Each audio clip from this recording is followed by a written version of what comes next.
The Life of Katsuki Bakugo from My Hero Academia. Katsuki Bakugo, aka Kacchan, aka Explosive Hero Great Explosion Murder God Dynamite, was a student in Class 1A at UA High School, training to become a pro hero. He is the deuteragonist of My Hero Academia and forms an intense rivalry with Izuku Midoriya. Following the final war, Katsuki became the number 15, previously number 4 pro hero, with an insatiable appetite for crushing his foes. Welcome to the Amagi. Before we begin, only 25% of our viewers are subscribed, so if you're a fan of the video, please like and double check if you are subscribed, and with that out of the way, let's get into the video. Early life. Katsuki Bakugo grew up in the same neighborhood as Izuku Midoriya since they were young children. Izuku and Katsuki's other childhood friends gave him the nickname Kacchan. Izuku and the other boys always looked up to Katsuki because of his energy, confidence, and natural-born talents, shown by his ability to juggle a football, read, as well as making a stone skip 7 times on the water as a 4-year-old. He was the type who could do anything he tried his hand at. Because of this praise, Katsuki developed a rather arrogant and self-inflated view of himself and would often pick on Izuku and gave him the nickname Deku. Despite this, Izuku continued to follow him around. Katsuki always admired All Might when he was young because the number 1 hero would win against the odds. While watching a video of him at the electronics store, Katsuki tells all his friends that All Might is the greatest hero because of his ability to achieve victory. Sometime later, Katsuki defeated a few 4th graders as a 1st grader who bumped into him. With Izuku looking on, Katsuki says that the most amazing hero always wins no matter what. Once Katsuki developed his quirk, his aggressive tendencies transformed into heinous bullying. He was constantly praised for his powerful quirk and other talents. As a result of this, he developed a twisted superiority complex as a young child. Believing himself to be better than everyone else, Katsuki looked down on everyone, Izuku especially because he lacked a quirk altogether. Despite this, Izuku still considered the two of them to be friends at the time, but things escalated when Izuku tried to help Katsuki after he fell off a small bridge into a stream. Izuku offered a helping hand, but Katsuki's pride caused him to take this as an insult. He believed that Izuku made him appear as if he needed aid from someone who was too much beneath him. This would strain the relationship between the two of them for years to come. Entrance exam arc. During class at Aldera Junior High School, the teacher announces that all students will graduate, and Katsuki contends the notion that he is of the same status as his peers. He refers to his classmates as beneath him because of him acing the mock tests with his powerful quirk. He tells them all that he alone will attend UA High School and surpass the number 1 hero, All Might. The teacher discloses that Izuku is also attempting to get into UA, much to Katsuki's displeasure. Katsuki berates Izuku and uses his quirk to scare him by exploding his desk. He tells Izuku that because he's quirkless, he will never succeed at anything, especially getting into UA. Katsuki and 2 of his friends confront Izuku after class. They take his hero notebook and Katsuki burns it before tossing it out the window into a fish pond. Katsuki reminds Izuku that only he is destined to reach that school, and Izuku is just a stepping stone for his greatness. Before leaving the room, Katsuki warns Izuku not to apply to UA at all. After school, Katsuki and company try to decide what to do for fun and ponder if Katsuki is too harsh on Izuku. Katsuki ignores them, only replying that he cannot stand Izuku's optimism and someone needs to teach him about how the world works. The boys suggest they skip class and go to the arcade, but Katsuki refuses because it could ruin his chances of getting into UA. Just then, the sludge villain captures Katsuki and goes on a rampage through the city. Katsuki tries to break free using his quirk but is unable to, only setting fire to the area around him and making it more difficult for heroes to intervene. As people and heroes are watching, unable to help, Izuku rushes to help Katsuki. While Katsuki demands to know why Izuku is helping him, Izuku states that he could not stand by and let Katsuki die. The two are ultimately saved by All Might, who destroys the villain while freeing Katsuki at the same time. Afterward, Izuku is scolded for his recklessness, and Katsuki is praised for his quirk, but the latter only frowns at him in silence. Later, he finds Izuku and yells at him for trying to help. Katsuki claims he was fine on his own, and he may owe him, but he was never going to apologize for his previous actions of destroying his book, and voiced he didn't need any help before angrily storming away. Months later, Katsuki arrives to take part in the UA entrance exam. While walking in, Katsuki notices Izuku walking in and tells him to move out of the way. Later, in the auditorium, Katsuki is seated next to Izuku, whom he has to tell to shut up after he starts geeking out over Present Mike being the examiner. Katsuki is also upset by the fact that he and Izuku must participate in separate areas because Katsuki was excited to crush him. After the exam begins, judges note that Katsuki took on the exam using brute force and combat ability. By the test's end, Katsuki scored 77 combat points, the most of any participant. He also received the lowest amount of rescue points, as he was the only student not to get any at all. Examiners were still very impressed by his performance. Quirk Apprehension Test Arc. At the end of Aldera's academic year, Katsuki and Izuku are praised by their teacher for being the only two in school history to get accepted into UA. Katsuki angrily confronted Izuku and demanded to know what trick Izuku used to pass the exam. Katsuki wanted to be the only one from their school to attend UA and threatens that Izuku change schools. However, Izuku stands up to Katsuki for the first time by refusing to withdraw, claiming that he now has someone who believes in him and he won't let them down. April arrives and the UA academic year begins. On the very first day, Katsuki argued with Tenya Ida about having his feet on the desk. Tenya tries to introduce himself calmly, but Katsuki recognizes him as just another stepping stone and threatens to crush him. Their disagreement is ended when they see Izuku entering, with him being shocked both are his classmates. Very soon, the teacher, Shota Aizawa, arrives and takes them out to the PE field for a quirk apprehension test. Shota uses Katsuki as an example to explain the test. Throughout middle school, physical tests were always given without quirks in mind. This led to Katsuki only throwing about 65 meters on his original ball toss. This time, Katsuki uses his quirk to throw the ball and his explosive toss sends the ball over 700 meters. The class goes through several different physical tests, including a 50-meter dash and a standing long jump. Katsuki uses his quirk to excel in both and claims that his quirk is the most versatile in the class. When Izuku takes the pitching test, Katsuki mocks him for being powerless but is shocked when Izuku uses a quirk to toss the ball as far as he did. Katsuki is as angry as he is perplexed. He is not only confused about Izuku's new abilities, but enraged at the thought that Izuku had been lying about being quirkless all their lives. He angrily tried to attack Izuku for an explanation, but Shota stops him from doing so using his quirk and capture weapon. Battle Trial Arc. The next day at school, during hero basic training, Katsuki and the other students suit up in their hero costumes for combat training. Katsuki is teamed with Tenya on Team D and must face off with Team A, consisting of Izuku and Ochako Uraraka. Team D is assigned the villainous mission to protect a warhead inside a building. Team A is assigned the task of stopping the villains by capturing the payload or the villains themselves. As combat training begins, Katsuki still ponders over Izuku's quirk and started to get angry as he believed Izuku was intentionally hiding his abilities from him for years and was playing him. He goes off on his own and attempts to ambush Izuku and Ochako. Izuku evades and saves Ochako even though Katsuki managed to burn off his mask. Katsuki tries to attack Izuku again, but is countered and slammed to the ground. Izuku reveals to the surprised Katsuki that the same notebook Katsuki previously burned and threw out had notes about Katsuki's moves along with other heroes, which he memorized and knew ways to counter them. Finally standing his ground against Katsuki, Izuku tells him he is no longer the same kid Katsuki used to bully, and the name Deku would be a hero name, as Katsuki is angered by this declaration. Katsuki attacks again, but his moves are countered once more, and he is nearly caught by the capturing weapon but breaks free. Then Izuku retreats, forcing Katsuki to search the building alone, giving Ochako a chance to escape and find Tenya. Tenya tries to contact Katsuki, but he's too focused on attacking Izuku that he ignores him. Katsuki eventually finds Izuku, demanding he use his quirk while revealing information about his own. He explains that his explosion quirk works by detonating the nitroglycerin he sweats. The gauntlets on his costume store this nitro sweat, and once they're full, Katsuki can fire off a huge blast. Worried about Izuku, All Might cautions Katsuki not to use the attack, but he does so anyway, claiming his classmate will be fine as long as he dodges. Izuku narrowly evades, and the blast destroys a large portion of the building. All Might warns Katsuki should he use that attack again, his team will be disqualified. Katsuki takes the duel to close quarters, where he easily dominates Izuku in combat while berating him. He uses his explosions charging forward, where he gets into the air and changes trajectory in a blast that doubles as a smokescreen, which finally causes him to blast Izuku from behind. He then grabs onto Izuku's arm and slams him to the ground after using explosions from his free hand to build up momentum. Firstly, Katsuki's fighting style garners him much commendation among his classmates, but secondly, his peers and All Might note his tendency to go too far,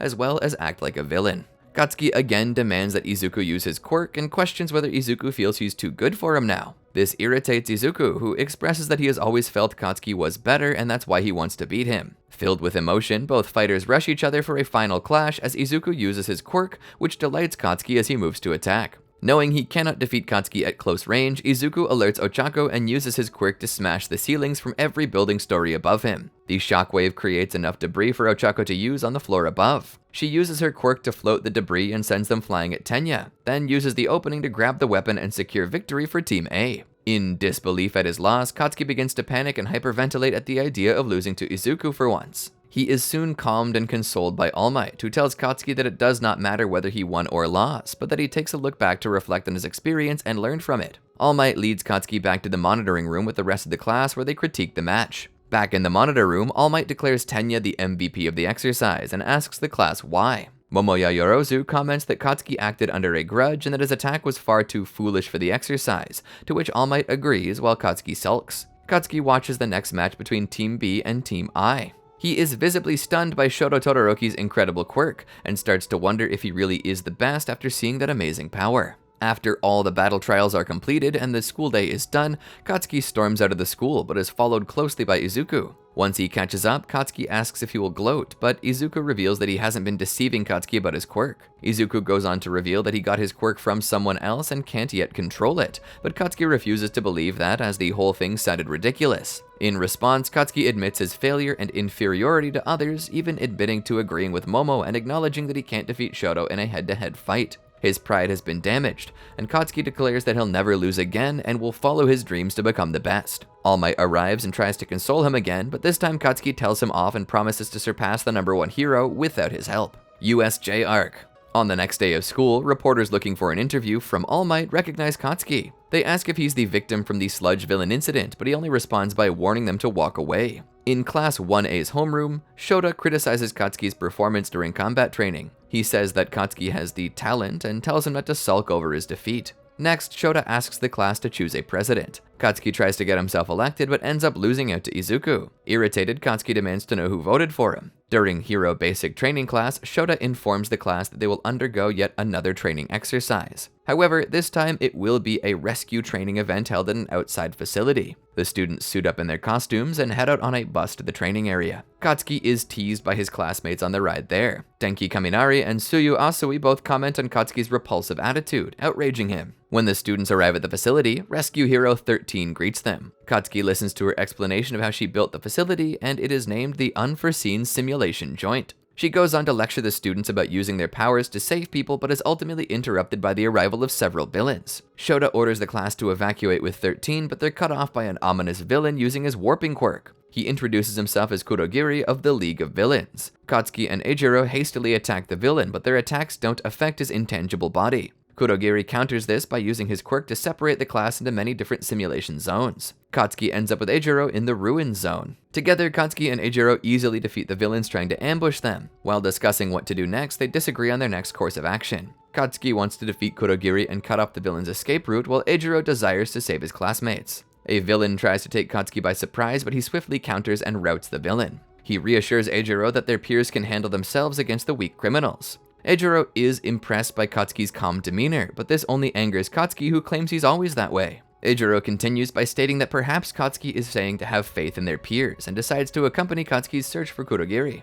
They arrive in the central plaza just in time to save the day. Kurogiri almost warps Izuku away, but Katsuki swoops in and blasts the villain while yelling for Izuku to get out of his way. Katsuki pins Kurogiri down by his neck armor and explains that he's already discovered the villain's weakness. Kurogiri's body is not fully intangible. He hides his physical form under the black smoke from his quirk. By aiming his attack at Kurogiri's neck armor, Katsuki was able to exploit this weakness. He warns the villain not to move or else he'll blow him to pieces. Tomura Shigaraki orders Nomu to free Kurogiri, and Katsuki is not fast enough to react to Nomu. He is saved when All Might takes the brunt of Nomu's attack, but Kurogiri is freed as a result. Katsuki watches the ensuing battle in awe, where All Might uses his incredible power to defeat Nomu. Katsuki comments on how intense the situation is and decides to remove himself from the rest of the fight. However, Izuku rushes to All Might's side. Katsuki notices the incredible speed Izuku uses to confront the villains. Izuku and All Might are saved when Tenya returns to the USJ with pro heroes as reinforcements. Katsuki is then instructed to leave with the rest of the class, and they meet outside the facility.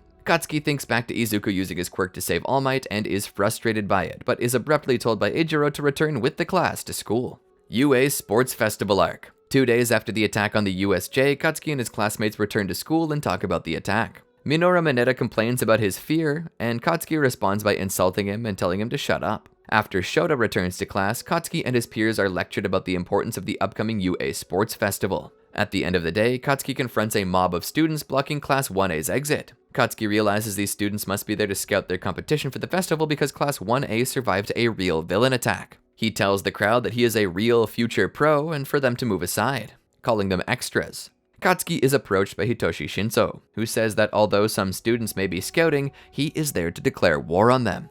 Another student from Class 1B, Tetsu, yells at Katsuki for being arrogant, but Katsuki ignores him and walks away. Eijiro says Katsuki can't leave after making everyone hate Class 1A. Katsuki does so anyway, saying that the people don't matter and the only thing that's important is that he defeats them all. For the next 2 weeks before the festival, Katsuki trains at the Replica City District. When the day of the UA Sports Festival arrives, Katsuki changes into his PE clothes and prepares with his class in their designated waiting room. Like the rest of his peers, Katsuki overheard Shoto Todoroki challenging Izuku. Katsuki takes exception to this because he feels as if Shoto is declaring war on the wrong person. Before the festival begins, first-year chief referee Midnight calls Katsuki to the stage to lead the pledge. Instead, he simply announces that he will win the games, angering his fellow competitors and generating boos from the crowd. Midnight announces the preliminaries will be an obstacle course 4 kilometers around the stadium, which immediately begins after the rules are explained. Shoto gets out to an early lead by freezing the stadium's exit, but Katsuki avoids that ice by using his explosions to propel himself past them. Using his explosions to move through the air, Katsuki flies atop the villain bot blockade. He's followed close behind by Hanta Sero and Fumikage Tokayami. Hanta comments that he expected Katsuki to try and blast through the blockade and is impressed by Katsuki's strategy. Katsuki reaches the next obstacle soon after, the fall, a canyon laced with tightropes.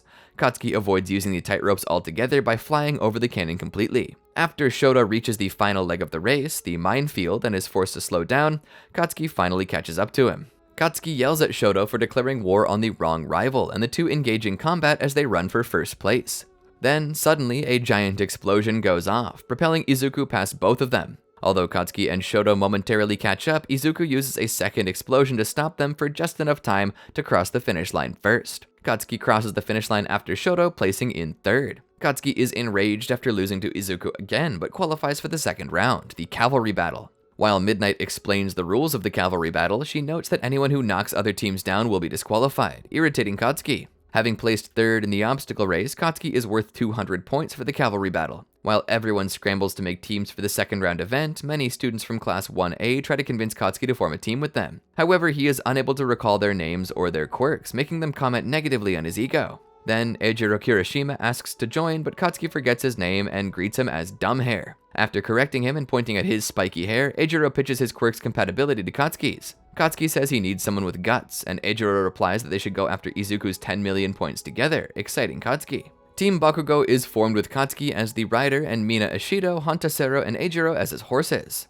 After the cavalry battle begins, Katsuki flies through the air and tries to attack Team Midoriya, who are flying using a jetpack and Ochako's quirk. Katsuki nearly blasts the team, but he's blocked by Fumikage's Dark Shadow quirk. Unfamiliar with Fumikage, Katsuki is frustrated as he asks what Dark Shadow is. Katsuki falls out of the air and is caught by Hanta's tape quirk. Soon after, Katsuki's headband is stolen by Nato Monoma from Class 1B. Nato takes a moment to explain that Class 1B purposefully placed low in the obstacle race to scout their Class 1A rivals, calling them fools for obsessing over winning the preliminaries. He continues to taunt Katsuki by recognizing him as the victim from the sludge villain incident. Now absolutely livid, Katsuki explains that his team has a new agenda, to annihilate Team Monoma before they go after Izuku. Katsuki attacks Nato, but the latter evades and then counters using an explosion of his own. When Katsuki tries to blast him again, Nato uses Eijiro's hardening power to block it. This forces Katsuki to realize that Nato's quirk is the ability to copy other quirks. When Katsuki tries to attack again, his team is immobilized by Nato's classmate, Kojiro Banto. As Team Monoma runs away, Nato takes a moment to taunt Katsuki over his address at the opening ceremony for the festival. This infuriates Katsuki, but his determination to win remains steadfast. Mina uses her quirk to free the team, and Katsuki uses an explosion to propel himself at Team Monoma. One of their members, Kosei Subaraba, uses his solid air quirk to propel Katsuki, but only for a few moments. Katsuki punches through the air shield and grabs 2 of the headbands around Nato's neck as he tries to flee. Then Hanta recovers Katsuki using his tape quirk. Undeterred by his team's elevation into second place, Katsuki orders his team to continue pursuing Nato. Katsuki claims that he'll go after Izuku's 10 million points after they recover the headband Nato stole from them. Katsuki strategically uses his teammates' quirks to close the distance between them. Kosei tries to stop him, but Katsuki blasts through the air shield and takes Nato's last headband. All Might is impressed that Katsuki understands a truth that no one needed to teach him. There's a difference between those who aim for the top and those who settle, and that difference matters. Shota comments that although Class 1B had a good strategy, they failed to take Katsuki's overwhelming tenacity into account. Even after securing more than enough points to advance, Katsuki urges his team to go after Izuku's team. With only seconds remaining, Katsuki's team joins the fray already brewing between Team Midoriya and Team Todoroki. Katsuki notices that Team Todoroki has secured the 10 million points and damns Shoto for it. Katsuki tries to go after Shoto, but time runs out. Despite placing second in the event and moving on to the finals, Katsuki is extremely frustrated after failing to be the undeniable champion of the round. During the lunch break, Katsuki secretly eavesdrops on Shoto's conversation with Izuku in the student entrance corridor. Shoto explains that his father created him to usurp All Might, and he plans to win the festival without using his father's power. Katsuki leaves after Izuku replies that he'll do his best to defeat Shoto. Midnight reveals that the finals will be a one-on-one fighting tournament, and everyone draws lots for their matchups. Katsuki is set to face Ochako, but he fails to recognize her name and questions who she might be. Katsuki watches the first match between Izuku and Hitoshi Shinso. He becomes nostalgic when Izuku wins using the same shoulder throw he used during the battle trial. Denki reminds him of this. Katsuki tells Sparky to shut his mouth. 7 matches later, Katsuki takes to the ring to face his opponent, Ochako. He warns Pink Cheeks to withdraw from the match because he isn't going to hold back. She refuses and starts the engagement by rushing Katsuki. He immediately blows her away with an explosion and repeats she should have dropped out of the tournament. He blasts her again, only to realize he's exploded only her jacket. She threw it through the smoke as a distraction and nearly gets the drop on Katsuki. Thanks to his incredible reaction time, he's able to blast Ochako away before she can touch him and use her quirk to send him out of bounds. Ochako continues to rush Katsuki over and over again, and although Katsuki continues to blast her repeatedly, she continues her assault without resting between attacks. The crowd starts to boo Katsuki for being too rough, but Shota calls out the man who starts the uproar. He explains that Katsuki's fierceness is an acknowledgement of his opponent's strength, and he's simply doing everything he can to keep Ochako at bay so he can come out on top. As the smoke clears from all the explosions, Ochako remains undeterred, still standing from Katsuki's barrage. Katsuki keeps his guard up, uneasy that Ochako isn't dead yet. This time, rather than dash at him, Ochako thanks Katsuki for keeping his focus on her. Confused, Katsuki glances up to see a great amount of debris floating high above them.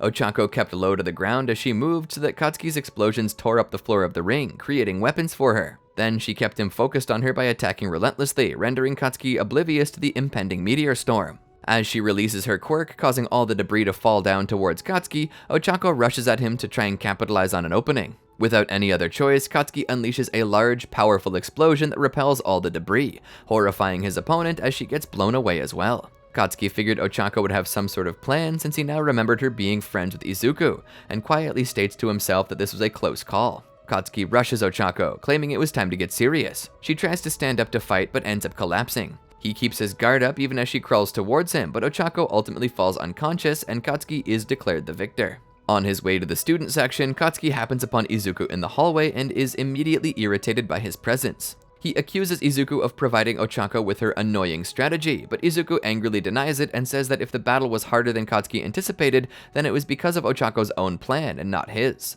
Katsuki eventually makes his way back to the stands with his classmates, who tease him for playing the villain in his fight. He angrily tells them to shut up, and Denki comments in disbelief that Katsuki would aim a powerful explosion at a fragile girl. Katsuki sits down and replies that he most definitely would not label Ochako as frail. As the match between Izuku and Shoto begins, Eijiro returns from his victory to sit down with his class. Eijiro tells Katsuki that they will fight next, to which Katsuki replies that he'll kill him. Eijiro laughs it off and then sarcastically says it must be nice that Katsuki and Shoto can use attacks that blast the entire stadium. Hanta adds that they also don't need to pause between attacks. Katsuki calls them morons and explains that just like sprinting drains your breath, quirks can be worn out because they are physical abilities too. Then Katsuki thinks to himself about his own limits, and muses over that he designed his costume so he could fire off stronger blasts than his body normally allowed him to. Continuing to watch the battle between Izuku and Shoto closely, Katsuki notes that Shoto's movements have become sloppy, and assumes the reason behind it is because the frost forming on his body. Katsuki compares Shoto's quirk to that of a video game's MP meter. When the match ends, Katsuki is taken back by Izuku's defeat. As the second round proceeds, Katsuki faces Eijiro in his next match. Katsuki and Eijiro trade blows, but Eijiro's hardened body dampens Katsuki's explosions while Katsuki's cheek is cut open by Eijiro's hardened punch.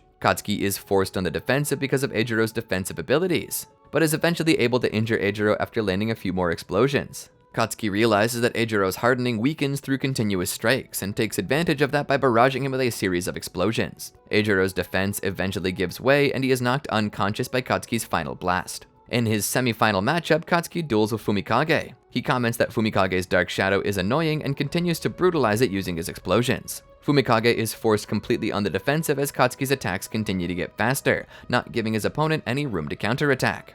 After striking Dark Shadow with an explosion in midair, Fumikage orders it to grab Katsuki, but he evades and jumps behind them. Then Katsuki uses his stun grenade technique to flood the arena with light and pins down Fumikage by exploiting their weakness of light. Fumikage asks if Katsuki knew his weakness all along, to which Katsuki replies he learned by attacking over and over again. Katsuki admits it was an unfair matchup for Fumikage and tells him that he's finished. Fumikage surrenders and Katsuki proceeds to the finals to face Shoto Todoroki. Katsuki accidentally barges into the wrong waiting room and finds Shoto there. He yells at Shoto for being in the waiting room until he realizes that he's actually entered the wrong room. Shoto doesn't pay Katsuki any mind, much to his irritation. He uses a small explosion to try and intimidate Shoto, saying that he better bring his best to their upcoming bout. Shoto replies that Izuku told him the same thing, and then asks if he was so helpful during their childhood. This greatly annoys Katsuki, who kicks over the table and yells for Shoto to ignore Izuku and his family issues so that he can use his fire during their battle. Katsuki angrily exits the room and states he wants everyone to know he can beat Shoto at full strength. While walking through the hallway, Katsuki muses over the thought of bombing the entire stadium in the finals. The UA Sports Festival's finale between Katsuki and Shoto begins soon after. Shoto opens the fight with a large-scale ice attack. At first, it appears that Katsuki is frozen inside the icy prison, but he endures it by blasting through the ice with explosions. After freeing himself from the frozen prison, Katsuki says Shoto has powerful attacks, but he also has bad aim and needs to try harder. He rushes Shoto, who attempts to touch him with his right side, but Katsuki uses a small explosion in midair to avoid being frozen. Katsuki grabs onto Shoto's left side and throws him away. Shoto recovers by creating a wave of ice that he surfs and sends towards his opponent. Katsuki tries to blast Shoto, but he avoids and grabs onto Katsuki's arm using his left hand. Instead of burning Katsuki, Shoto simply tosses him away. This only annoys Katsuki, who questions if Shoto feels he's unworthy of his flames. He continues, threatening to kill Shoto and berates him for not giving their match his best. Katsuki demands Shoto use his fire so he can defeat him at his best and prove that beyond a shadow of a doubt that he is the strongest student at the festival. Shoto mulls over his words until suddenly Izuku starts cheering for him from the crowd. Katsuki notices and comments that Izuku is a stupid nerd before propelling himself into the air. Encouraged by Izuku, Shoto ignites his flames, exciting Katsuki. To counter, Katsuki decides to use his special move, Howitzer Impact. He begins his attack by using small explosions to propel himself in a circular motion and create a twister that surrounds him. However, just as the two superpowers are about to clash, Shoto extinguishes his flames and exposes himself to Katsuki's large-scale explosion. When the smoke clears, Katsuki realizes Shoto did not actually use his fire and has been blasted outside of the ring. Unsatisfied, Katsuki runs over to Shoto even though he's unconscious and furiously demands that he get back up because a victory in this manner is meaningless to him. Midnight uses her quirk to knock Katsuki out and declares him the victor of the battle and the first-year champion of the UA Sports Festival. When Katsuki awakens, he goes ballistic with fury, still angry with Shoto for basically throwing their match. He has to be restrained, muzzled, and chained to the champion's podium during the closing ceremony for the festival. All Might removes the restraint mask on his face before congratulating him on foreshadowing his victory during the opening ceremony. He notices Katsuki's face is scary thanks to his undeniable rage and tries to give him the gold medal. Katsuki refuses and tells All Might to get that garbage away from him because he still hasn't proved he's the best. All Might tries to encourage Katsuki to accept the medal even if it's just as a scar. Katsuki still refuses, so All Might forces it into his mouth. After the sports festival concludes, Class 1A returns to their homeroom class, where Shota grants them the next 2 days off. Katsuki is still visibly upset with the way he's won. Katsuki remains fuming even until the next day, where he wakes up at noon and angrily brushes his teeth, yelling for his mouth germs to die as his mother shouts at him for being so loud. Versus Hero Killer Arc. Katsuki returns to class 2 days after the sports festival. Shota teaches them about hero informatics and reveals the draft results prior to the festival. Katsuki received 3,556 offers from pro heroes, second highest in the class behind only Shoto. Denki comments that this is because pros have been reluctant to send nominations to a student who needed to be chained up at the end of the festival. Katsuki angrily replies that if a pro was scared away, then they are just weak. Midnight joins the class to help them select hero names for their upcoming internships. Initially, Katsuki tries to choose King Explosion Murder, but Midnight says it's too violent. While Katsuki rewrites his codename, he notices Izuku chooses Deku as his moniker and is annoyed. Once everyone else is finished presenting, Katsuki changes his alias to Lord Explosion Murder, and Midnight comments that it's basically the same as before. At lunchtime, Katsuki finds himself irritated while listening to the class discuss Izuku's workout regimen. When the first day of internships arrive, Katsuki receives his costume and boards a train to Best Jeanist's agency. When Katsuki arrives at Best Jeanist's office in Tokyo, Best Jeanist admits that he isn't very fond of Katsuki because of his brutal and aggressive attitude, despite him being talented enough to take on as a sidekick, as well as being an outstanding talent. Katsuki is irritated by the number 4 pro hero's lecture and tries to approach him, forcing the pro to restrain him in threads using his quirk. Best Jeanist continues, stating that by the end of their time together he will have transformed Katsuki into an exemplary hero. The next day, Best Jeanist scolds Katsuki on the importance of a hero maintaining an elegant appearance. He styles Katsuki's wild spiky hair into a neat side part similar to his own. While Best Jeanist sidekicks believe that the intern's new hairstyle is an improvement, Katsuki starts to regret choosing this agency. After Stain's defeat is published, Best Jeanist explains that the Hosu City incident is all over the news, but reminds Katsuki and his sidekicks that they must remain calm and collected. While Best Jeanist tells everyone that everything will run smoothly as normal, Katsuki, now wearing a pair of smart blue denim jeans in place of his usual baggy black pants, mulls over his poor choice of an internship. Sometime during the internship, Katsuki goes out on patrol with Best Jeanist. He tells Katsuki that patrolling helps to dissuade villains from committing crimes, and asks the boy if he knows the other important reason for patrolling, which he answers that if any villains do strike, they can find and beat them up faster and more easily. Best Jeanist says this answer is wrong and corrects him, telling him that the patrols are to show the public who heroes are and give them peace of mind. To emphasize his point, he waves at a group of schoolgirls who recognized him and started to swoon over the number 4 hero. Then, a few small children recognize Katsuki from what he believes to be the sports festival. However, they actually recall him from the sludge villain incident. This angers Katsuki, who yells at the kids and makes them cry. Best Jeanist asks Katsuki to deal with them properly, but Katsuki ends up intimidating them further. The internship concludes at the end of the week and Katsuki returns to UA High.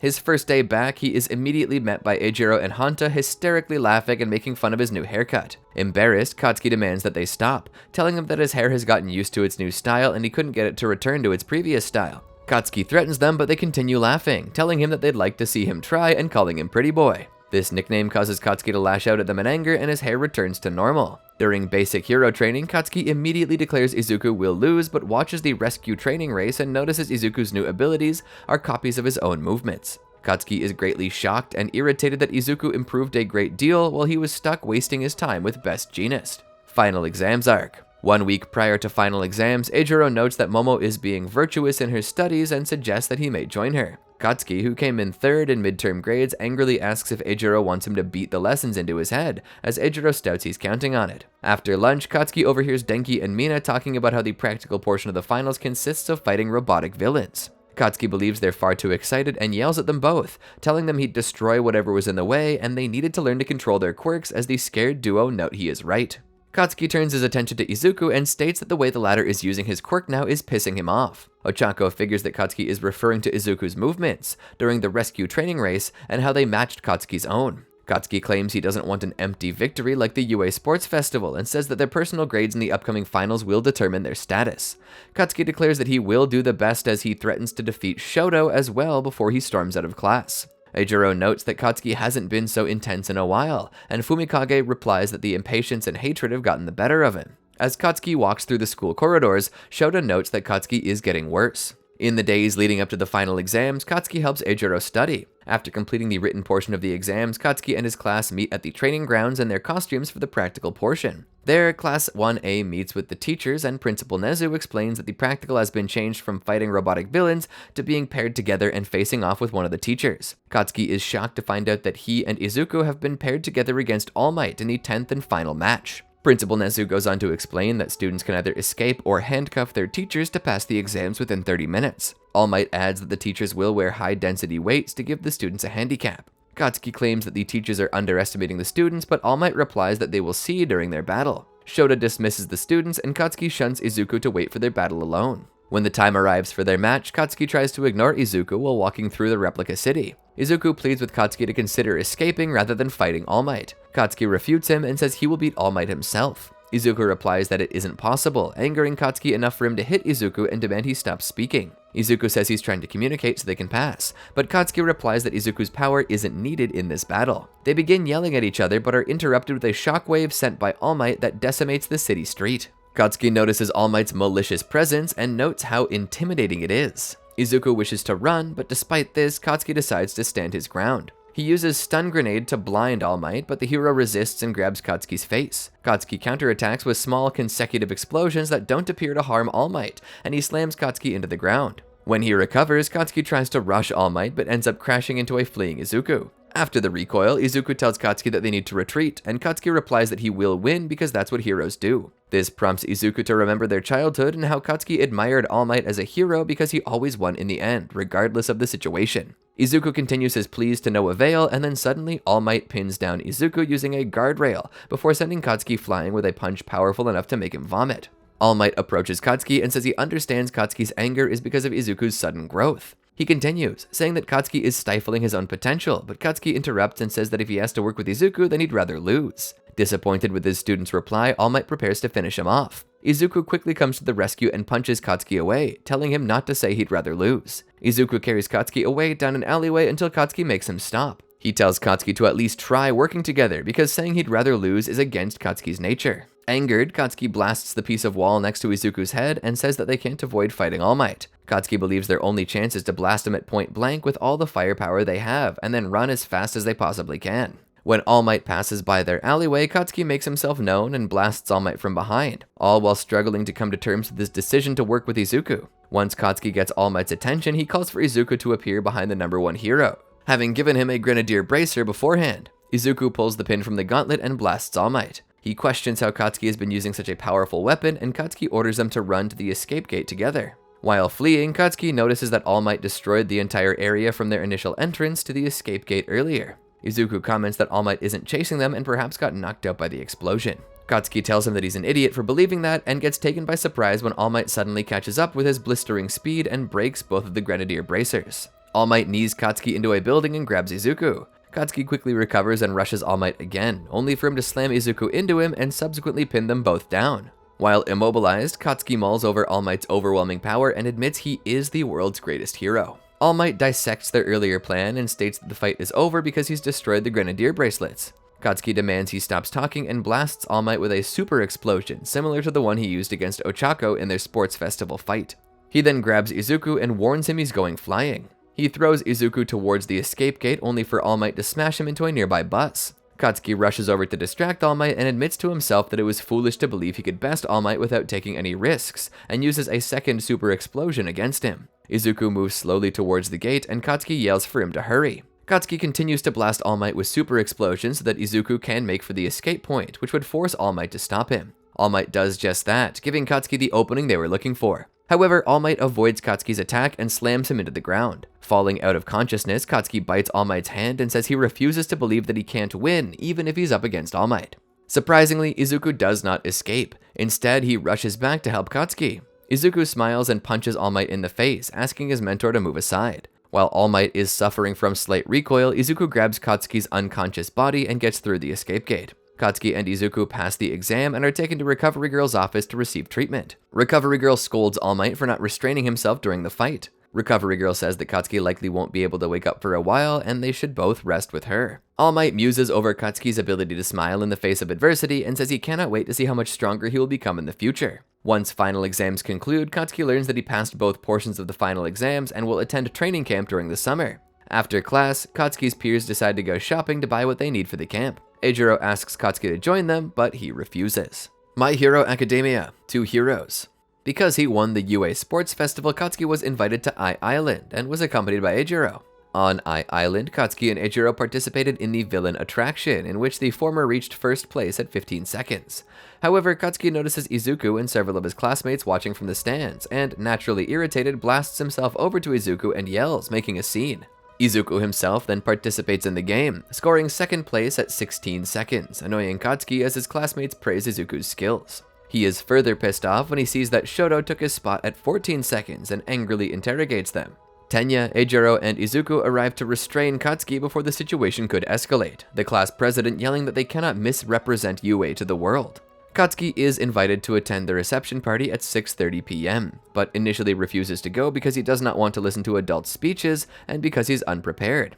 Luckily, Eijiro brought an extra set of formal clothes for him, so they head for the party. But because they left their cell phones, the two got lost and wandered inside the central tower, unaware that Wolfram and his crew of villains have taken over I Island. While walking around the plant factory, Katsuki and Eijiro are confronted by 2 of Wolfram's minions, Nobu and Daigo. Eijiro tries to explain that they're lost, only to be attacked. Shoto, who is nearby with the rest of his classmates, saves the 2 with his ice and explains the situation to them before engaging in combat. Katsuki defeats Daigo with his howitzer impact and gets some of his sweat on Nobu, which Shoto ignites with fire, defeating the villains. Katsuki checks up on Eijiro and thanks him for saving his life, only to be interrupted by a mass of security bots. They make their way up to the top, and Katsuki saves Ochako from the security bots, and so they continue repelling the bots before.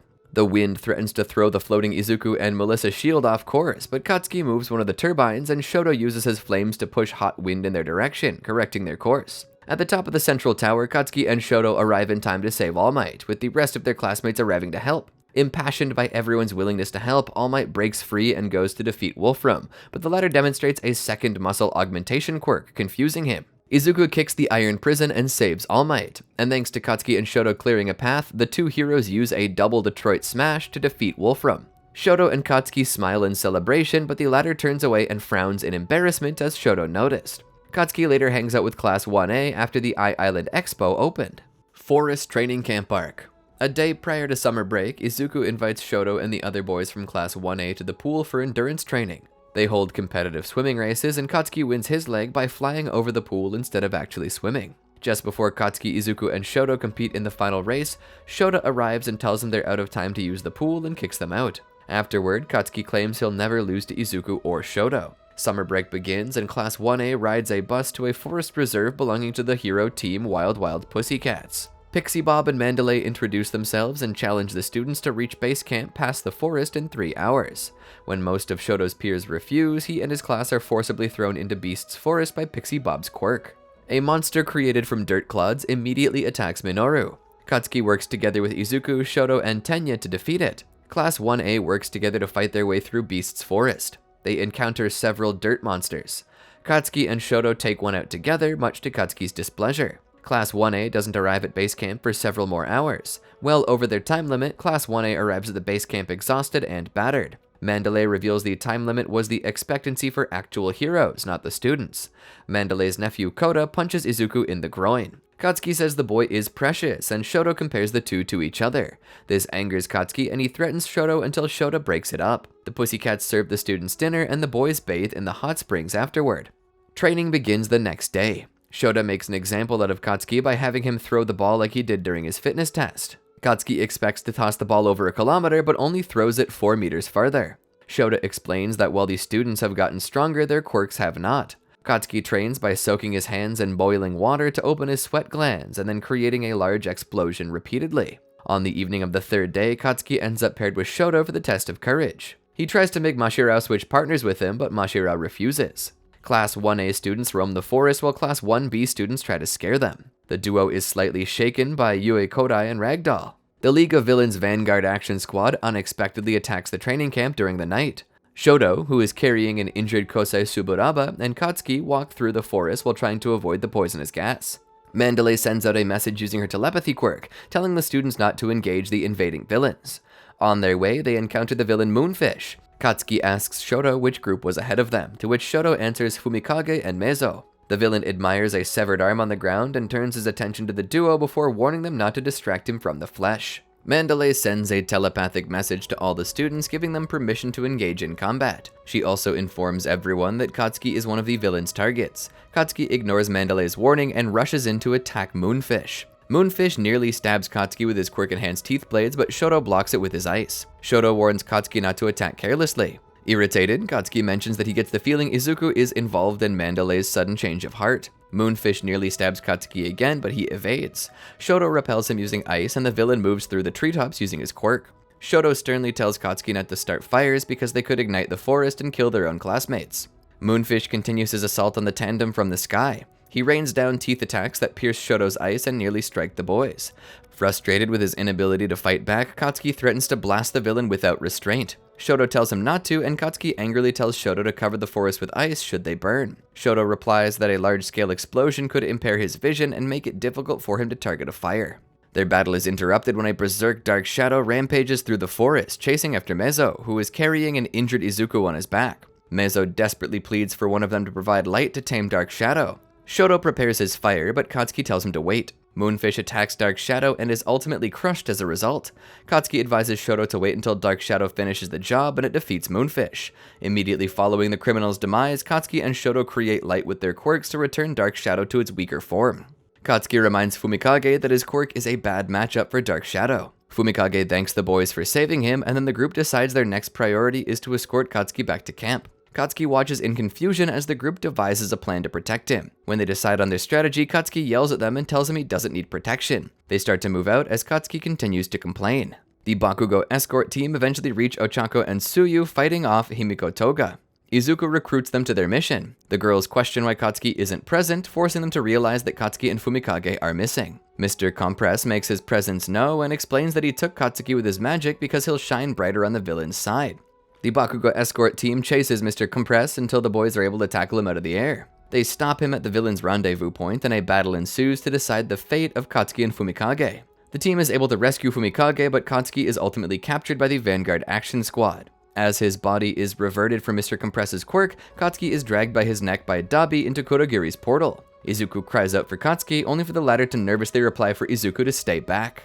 Hideout Raid Arc. The League of Villains kidnap Katsuki and restrain him to a chair. He's surrounded by villains and hidden inside of their secret bar. They all listen to a broadcast berating UA for allowing one of their students to fall into the hands of the villains.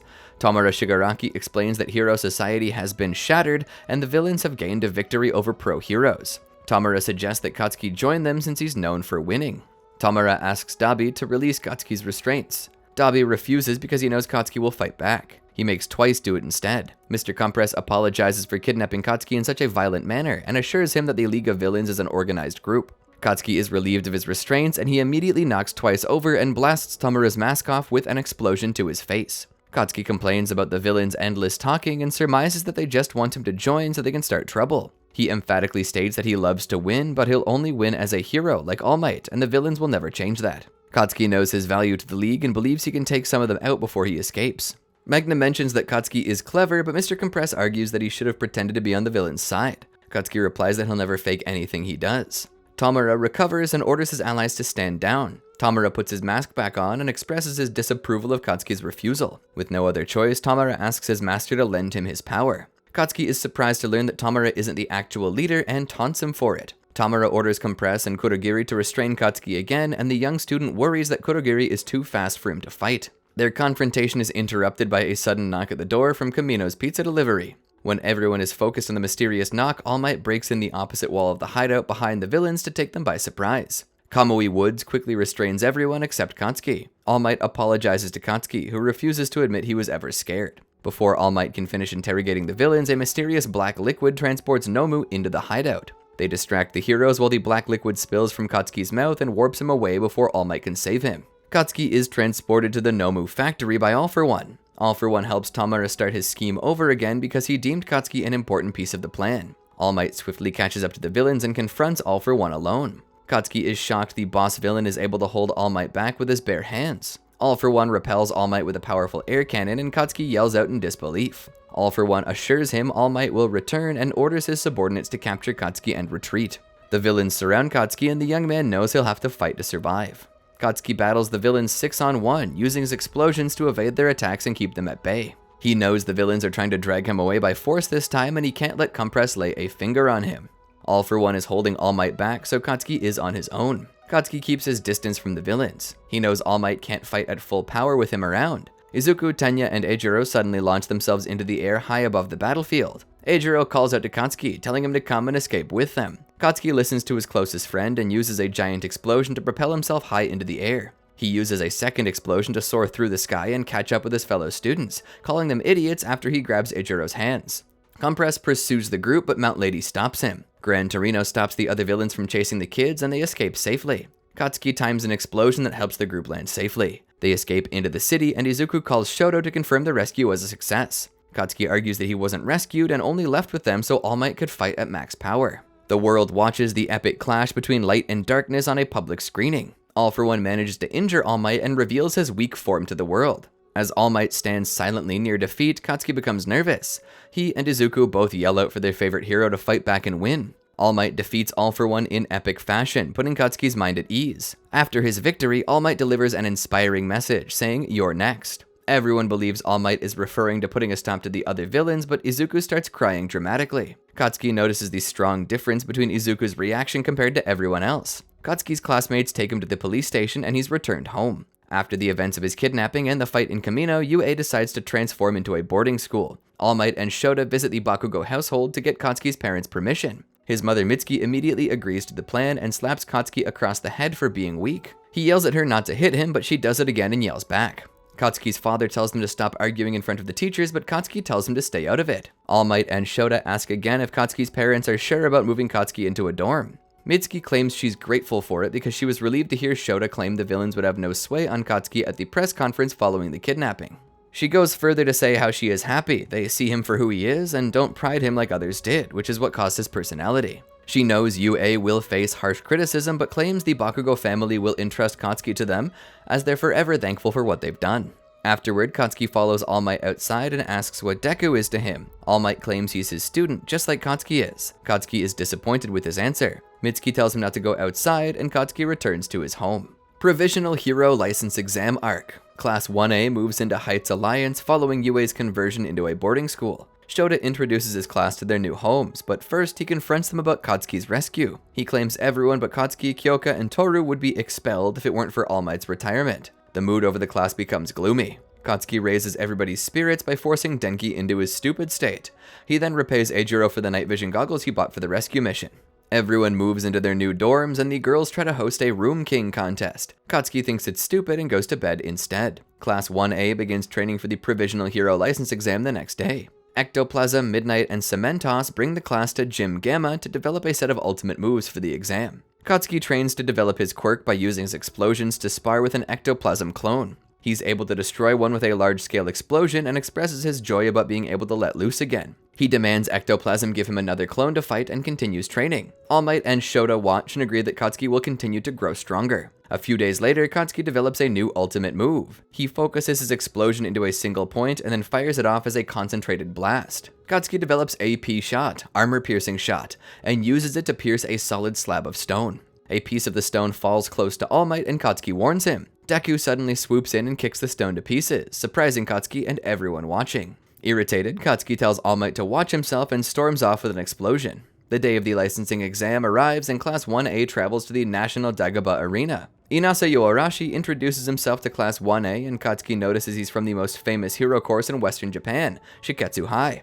Ketsubutsu Academy High School students arrive and introduce themselves to Class 1A. Yoshindo tries to shake Katsuki's hand and comments he has a strong heart after being at the center of the Kamino incident. Katsuki refuses Yo's hand and tells him to stop pretending because he can see through his fake facade. Everyone enters the stadium, and Yokomiru Mera explains the purpose and rules of the licensing exam to over 1,000 participants from various schools. Only 1% of students can pass the first phase. Students must use orange balls to tag 3 weak points that everyone must place on their bodies. The first 100 students to eliminate 2 people will advance. Katsuki takes his 3 targets and puts them in plain view across his waist. The first phase begins, and Izuku suggests that Class 1A stick together, but Katsuki refuses and goes off on his own. Eijiro and Denki follow Katsuki to a street-side area of the arena. Katsuki yells at them to both stop talking, and Eijiro replies telling Katsuki to relax. A mound of flesh is thrown at Katsuki, and Eijiro throws himself in the way to save his friend. The flesh attack transforms Eijiro into a meatball that lands in Seiji Shishikura's hand. Seiji starts monologuing about Class 1A's vulgarity compared to their Shiketsu rivals. Katsuki mentions that he hates Seiji's type, but Denki is intimidated. He even taunts Seiji's eyes, and Denki pleads with Katsuki to stop provoking him. Seiji activates his quirk and claims that Katsuki acts in ways that disgrace heroes. Katsuki refutes Seiji's claims and tells him to speak with actions instead of words. Seiji attacks with flesh bullets, and Katsuki counters with his AP Shot autocannon ultimate move. The violent UA student claims he made a weaker version of his ultimate move so he doesn't kill anyone. Seiji prepares his next attack and claims he'll break Katsuki's pride so he'll become dignified. Katsuki rushes Seiji and says he'll shut up once he's blown to pieces. Denki reminds Katsuki that they're in the middle of the test, and the latter replies that that's why he has to kill his Shiketsu opponent. Denki tries to intervene but ends up missing his target. Seiji taunts him and Katsuki interrupts with an armor-piercing shot. Seiji manages to block the attack and sneaks a piece of flesh onto Katsuki's neck. Before Katsuki is kneaded into a meatball, he throws one of his grenades to Denki. Denki uses the grenade during his fight with Seiji. Denki commends Katsuki for thinking ahead and not putting his teammates in danger. Denki manages to injure Seiji and he loses his hold on the meatballs. Katsuki and Eijiro return to normal and both deliver the finishing blow. Katsuki berates Denki for taking so long and upsets him. Seiji's other victims return to normal as well. Excited, Katsuki licks his lips and announces they have targets. Katsuki, Denki, and Eijiro manage to eliminate 2 people each and pass the exam. They go toward the anteroom and happen upon Izuku, Ochako, and Hanta on their way too. Katsuki says he isn't surprised that Izuku passed and said he made his borrowed quirk his own. This shocks Izuku as Katsuki walks by him straight into the waiting area. All of Class 1A manages to pass the first test, and the arena is transformed into a disaster zone. Before rescue exercises begin, Nagamasa Mora confronts Katsuki along with Inasa and Kami Utsushimi. He asks Katsuki if he met Seiji during the first phase. Katsuki confirmed he defeated Seiji, and Nagamasa apologizes for Seiji's attitude. Nagamasa claims Seiji can't help projecting his ideals into someone famous like Katsuki. The second phase of the exam begins, and Katsuki rushes off on his own again. Once again, Ejiro and Denki follow him through the arena. They arrive at the mountain area, and there are 2 HUC people asking for help. Katsuki yells at them and orders them to save themselves. They conclude that Katsuki realized they were low priority rescue, but dock points for inappropriate tone. Katsuki overhears this and scares them with his anger. Katsuki refuses to help other people that Denki and Ejiro decide to rescue. The exam ends after Denki and Ejiro save the last 2 people from HUC. Everyone meets to look over at a presentation board revealing who passed the exam. Katsuki is livid to find out that he failed the exam. He demands Denki let him see his grading sheet. Yokomura Mera eventually addresses those who failed, which includes Shoto and Inasa as well. Yokomura reveals that there is a 3-month special training course that students can pass to obtain their provisional licenses. Katsuki, Shoto, and Inasa all decide they will participate rather than taking the test again. That evening, Class 1A talks about classes starting up again. Katsuki walks past Izuku and tells him to come outside to have a talk about his quirk. Katsuki reminds Deku that he's always gotten under his skin. Deku used to be a nobody, and now Katsuki wants to know how he got into a school with a quirk that appeared out of nowhere. Ever since All Might arrived at UA, Deku has gotten stronger until finally he passed the licensing exam while Katsuki failed. Katsuki asks Izuku if he got his quirk from All Might. He knows that All For One has the ability to take people's quirks because he stole ragdolls. Izuku met All Might and started growing while All Might lost his power and had to retire. Katsuki brings up the last thing All Might said after beating All For One. He realizes now that Deku was the only one who knew what All Might actually meant by "you're next." More evidence includes the Nomu's multiple quirks and the relationship between All Might and All For One. Katsuki tried asking All Might before but didn't get an answer, so now he asks Izuku for the truth. When seeing that Izuku doesn't deny anything, Katsuki figures he's correct. Izuku asks what's next, and Katsuki tells him that because Katsuki's idol chose Izuku, they must fight to settle things once and for all. Izuku doesn't want to fight and tells Katsuki they can spar in a training room instead. Katsuki reminds Izuku they won't be able to go all out. He wants to see why All Might chose a person like Izuku to inherit his power. Katsuki wants to know if Izuku's admiration was for better reasons than Katsuki's, and if everything he's done to be like him is wrong. He starts stretching, and Izuku tries to talk him out of fighting. Katsuki tells Izuku to put his fists up, and then remembers that his rival uses kicks now. Kacchan attacks Izuku and nearly blows him up with a right hook. He tells Izuku that he's always overthinking things and to just fight. Izuku wants to talk things out, but Katsuki is infuriated by memories of Deku constantly following him throughout their lives. He attacks until Deku is forced to defend himself and kicks Kacchan back. On the brink of tears, Katsuki asks why he was the cause of All Might losing his strength.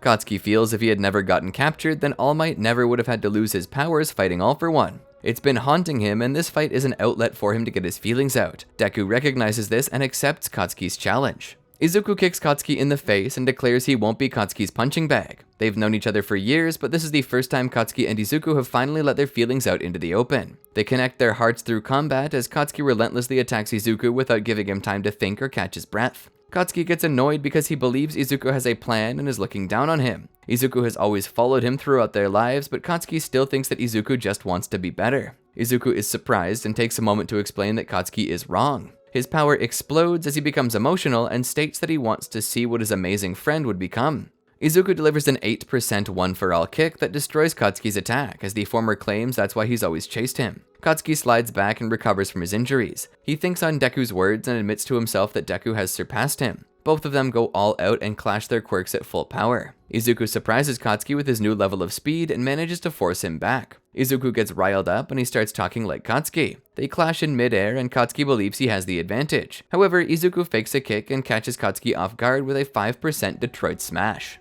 Izuku comes extremely close to getting the best of Katsuki, but he uses all of his power and refuses to lose. Katsuki flips himself on top of Deku and uses a large explosion that crashes them both into the ground. When the smoke clears, Katsuki pins down his rival and claims victory. A distraught Katsuki is not comforted though. He wants to know how Izuku could lose a fight with All Might's power. All Might suddenly appears and breaks up the fight, revealing he was watching it happen. Katsuki asks why All Might chose Izuku after the sludge villain incident. All Might explains that Izuku's heroism is what garnered him a chance to compete with strong people like Katsuki. Katsuki replies that he's weak too, and that it's his fault All Might lost his power. All Might embraces Katsuki and tells him that One For All was always going to fade regardless of what happened. All Might apologizes for focusing too much on Katsuki's physical strength. All Might tells the boys that needing to be the best and wanting to save others are both key to becoming a great pro hero. He advises them to learn from each other and grow into heroes that can win by saving people and save people to win. Katsuki knows All Might is right and tells Izuku not to lose anymore with All Might's power. Katsuki asks who knows about All Might and Deku, and the former says out of all the students, only Katsuki knows the truth. Katsuki promises to keep it a secret, and the two heroes thank him. Katsuki claims that it would just be a pain if the truth got out. All Might explains to Katsuki about the whole truth of All For One, his injury, and how he chose his successor. All Might leads them both out of Ground Beta and reminds Katsuki it's not his fault. Katsuki claims that his goal to become a hero that surpasses All Might hasn't changed. Katsuki tells Izuku that he's going to absorb knowledge from his classmates and surpass even the Chosen One. Izuku claims he'll climb even higher, and this irritates Katsuki. They start arguing about surpassing each other, and All Might recognizes that they've both evolved into proper rivals now. When they return to Heights Alliance, Shoto restrains them both with his scarf and scolds them for fighting. All Might tries to get his colleague to calm down, but he still issues 4 days house arrest to Katsuki and 3 to Izuku. They must clean all the rooms and write a written apology on the last day of their punishments.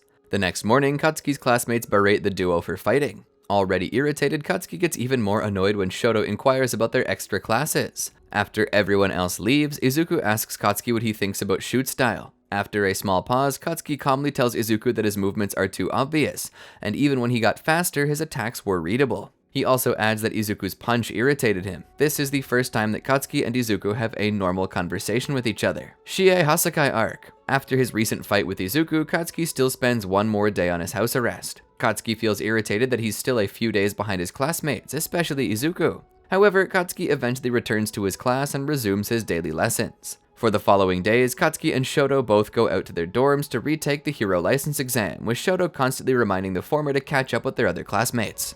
Remedial Course Arc. The day after, the work study group returns to Heights Alliance. Katsuki and Shoto retake the hero license exam with Inasa and Keimi.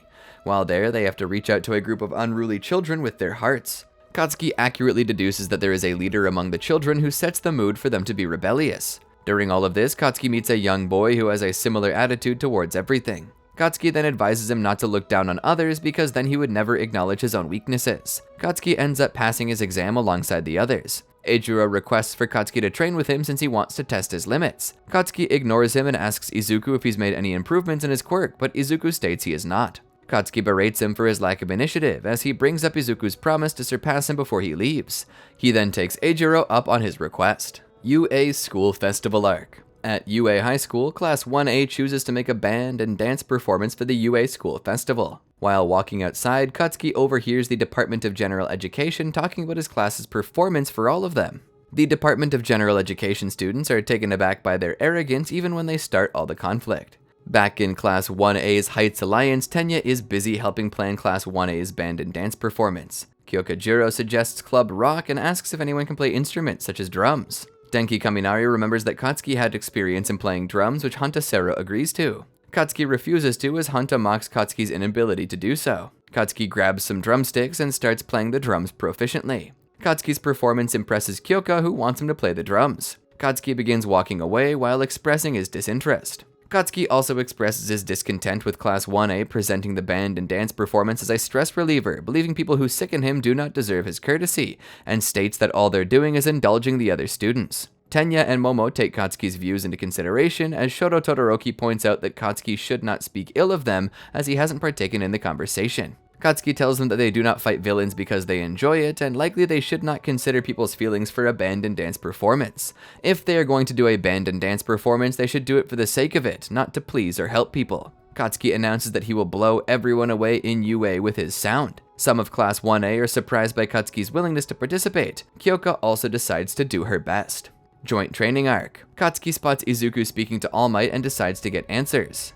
He surprises the pair and tells them that their secret talks would get them caught, and asks about Izuku's quirk and discovers it activated on his own. He questions if Izuku has truly made it his own since he intends to prove himself stronger than before, getting annoyed by Izuku smiling at the challenge. Before the battle, Katsuki and his team discuss their strategy for the 4th round of the joint training battle. Katsuki wanted to take the lead and charge ahead with the others serving as backup. He tells Kyoka to pick up on the sounds coming from the Class 1B team and try to figure out their location. When Hanta spoke up against this, Katsuki mocked him and said if they do not make the first move, it's over for them. He says that they do not have time to take caution, they have to act immediately. Leading his team, Katsuki has them keep up and orders Kyoka to forget everything about listening to the sounds, to their annoyance's behavior.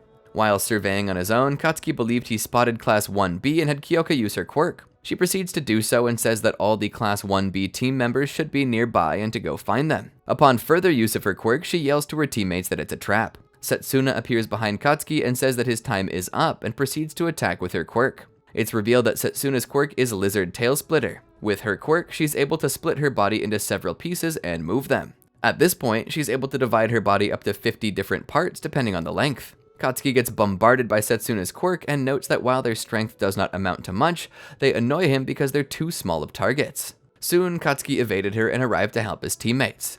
The explosive hero stops Rikido from sacrificing himself by destroying the glue-covered pipes and barricade with his explosion, while still being relentlessly assaulted by Setsuna's lizard parts. With the barricade gone, Togaru dives towards the Class 1A team to attack them, with Setsuna telling him to take care of Kyoka first since she is the most troublesome. Just as Togaru is about to land a fatal blow on her, Katsuki intercepts him and hits him with a powerful explosion at point-blank range. Blasting Togaru away, Katsuki takes command again by declaring to his team that they're going to score a perfect victory by ending the match in a 4-0, with everyone unscathed. After being told that Kyoka is receiving interference, Katsuki blasts forward with full speed. However, this allows Yosetsu Owase to reveal himself and detain Katsuki with his newly developed ultimate move, Construction Done Quick Weldcraft. Struggling to break out of Yosetsu's trap, Katsuki witnesses Rikido Sato arrive to free him with his Sugar Rush ultimate move. Now released, Katsuki proceeds to chase after Yosetsu and then tries to protect himself by attaching multiple steel plates to his body.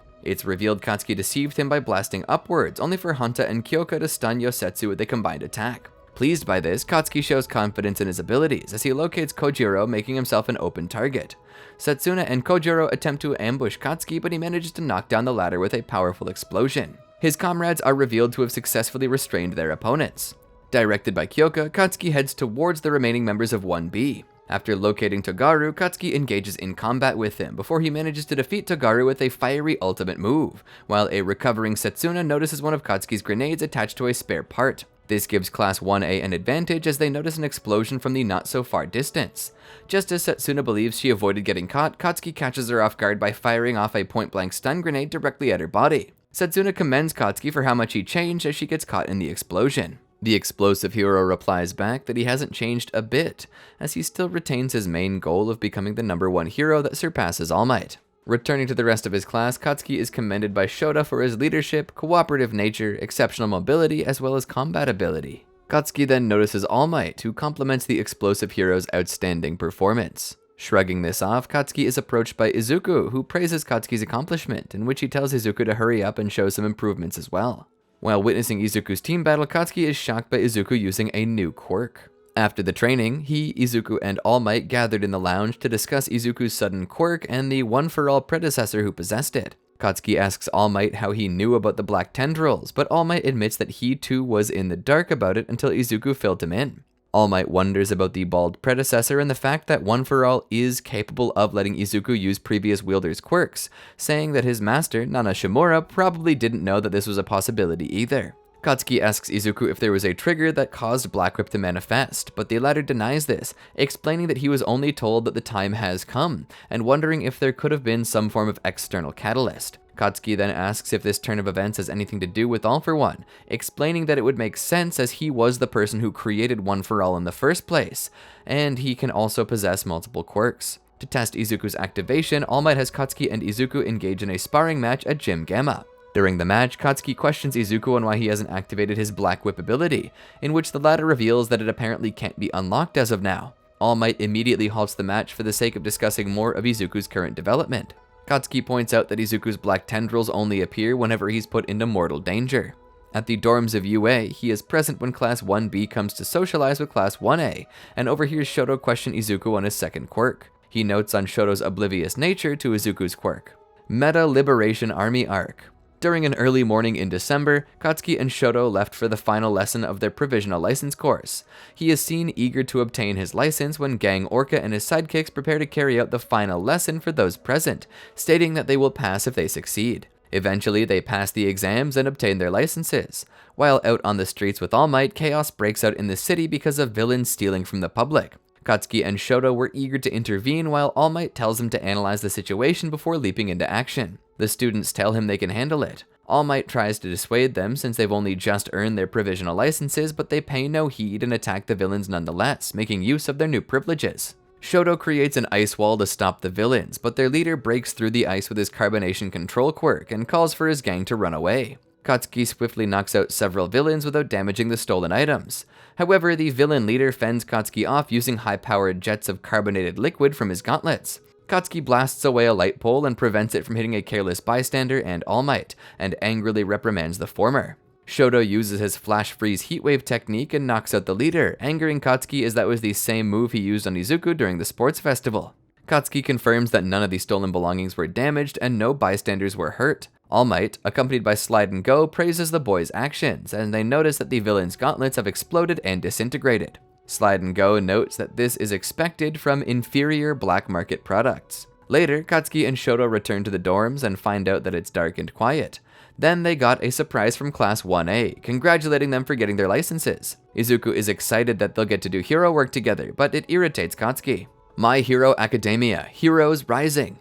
During the fall, the Hero Public Safety Commission devises the Hero Work Recommendation Project to help train the new generation of heroes due to All Might's retirement. Weeks go by, and shortly after winter begins, after the hero interview training, Class 1A is sent to Nabu Island, a remote place in southern Japan. The pro heroes who protected the island are about to retire, so the students will take care of the place, performing duties as real heroes, acting like their own hero office, until the arrival of new pro heroes. Because Nabu Island is quite isolated from the rest of the country and therefore far away from any villain activity, there has been no notable incident since the last 30 years. For this reason, their work on the island basically involves minor deeds. Because of this, Katsuki hasn't done any work upon arriving on the island and chooses to stay at the UA agency, waiting for an actual villain to show up. One night, Katsuki sees Izuku training while coming back from his patrol and tells him to hurry up and master his quirk.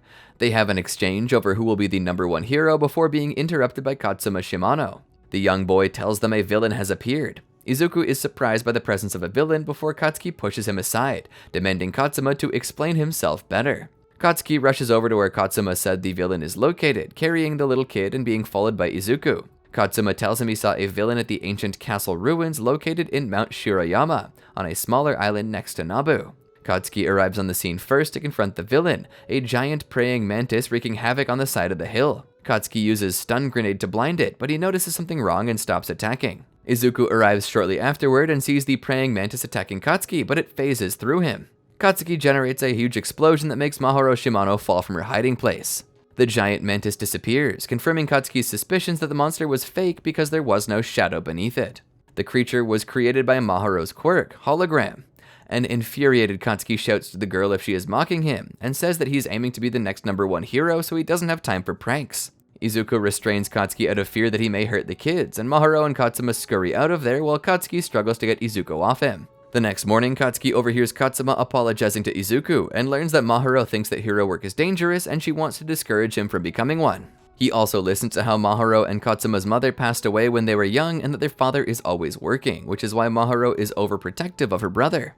Later in the day, Katsuki picked up the phone in Class 1A's hero office and hears Mahoru trying to warn them that villains have arrived. Katsuki doesn't believe her and tries to hang up, but Izuku takes the phone to listen, only for the phone service to be cut off. After word spreads that villains have indeed invaded Nabu Island, Katsuki, Eijiro, and Denki head over to the shopping district to intercept the villain. The three rescue Yuga and Minoru just in time, and engage against Mummy and his mummified puppets. During the battle, Mummy manages to wrap his bandages around Katsuki and control his costume. He proves too powerful for Eijiro and Denki, but Katsuki detonates one of his grenadier bracers and frees himself. He swiftly dodges Mummy's attacks and knocks him out by releasing a powerful explosion at point-blank range. He then heads off to find more villains. Katsuki notices a beacon in the form of an illusion of Izuku created by Mahoru and engages in combat with Nine. He finds about Nine's multiple quirks, comparing him to All for One. With this in mind, Katsuki outsmarts the villain and tries to attack close up, but is caught by surprise and pinned down by Nine's Hydra quirk. Izuku recovers and tries to attack 9, but he and Katsuki are hit by a massive lightning strike summoned by 9, which also caused a major blackout throughout Nabu Island. 9 goes after Katsuma and Mahuro and then suffers from his cell degeneration disease and is unable to continue fighting. Slice arrives to help 9 and attempts to take Katsuma, but is distracted by a swarm of crows summoned by Koji Koda. While the villains are distracted, Meizo, Ochako, and Tsuyu take the wounded Izuku, Katsuki, and the children to safety. While they were unconscious, Katsuki and Izuku were being unsuccessfully healed by the doctors before Katsuma joins in and accelerates their healing using his cell activation quirk. After regaining consciousness, Katsuki and Izuku join their class, surprising them. Izuku tells Katsuma that he has an amazing quirk and should not give it up to the villains, while Katsuki tells the class that all they have to do is crush the villains. Inspired by their words, Class 1A unanimously agree to fight to protect the island. After devising a plan, Class 1A await the villains on Mount Shirayama the next morning, with Katsuki insisting that they will definitely win. As 9 defeated several students on his way to Katsuma, Katsuki and Izuku intercepted the villain, and they fight him in a way that would make him overuse his quirks, weakening him. During a barrage of Delaware Smash Air Force and AP shots, Katsuki catches Izuku midair and launches him back at 9 with Explodapult. Katsuki and Izuku have a hard time fighting against 9's air wall and bullet laser quirks and are knocked into a wall, but seemingly find an opening when he starts stumbling, indicating his disease taking effect. However, 9 takes a heavy dose of an empowering drug and summons a massive lightning strike, seemingly vaporizing Izuku and Katsuki. Unbeknownst to the villain, Denki Kaminari acted as a lightning rod and absorbed the lightning, so the two survived. Izuku and Katsuki arrive just in time to save Katsuma and Mahuro from 9 and overwhelm him with a combination of attacks. On the verge of defeat, 9 uses up the last of his drugs in his life support system and summons a massive fire tornado and lightning storm with his enhanced weather manipulation quirk.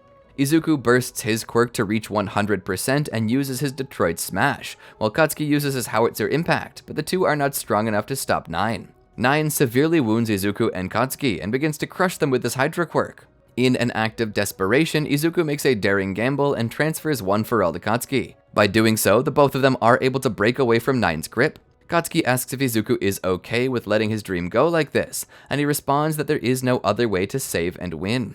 The infuriated 9 attempts to kill him by summoning a massive storm, but the two heroes stop the tornado by using Detroit Smash at 100%. 9 is astonished but refuses to give up and engages in an intense battle with Katsuki and Izuku. Katsuki uses Explosion in conjunction with One for All to weaken 9, and after a lengthy battle defeats 9 using Explosion and a St. Louis Smash. Both of them pass out, and the last embers of One for All are extinguished in Izuku. However, One for All still retained itself inside Izuku.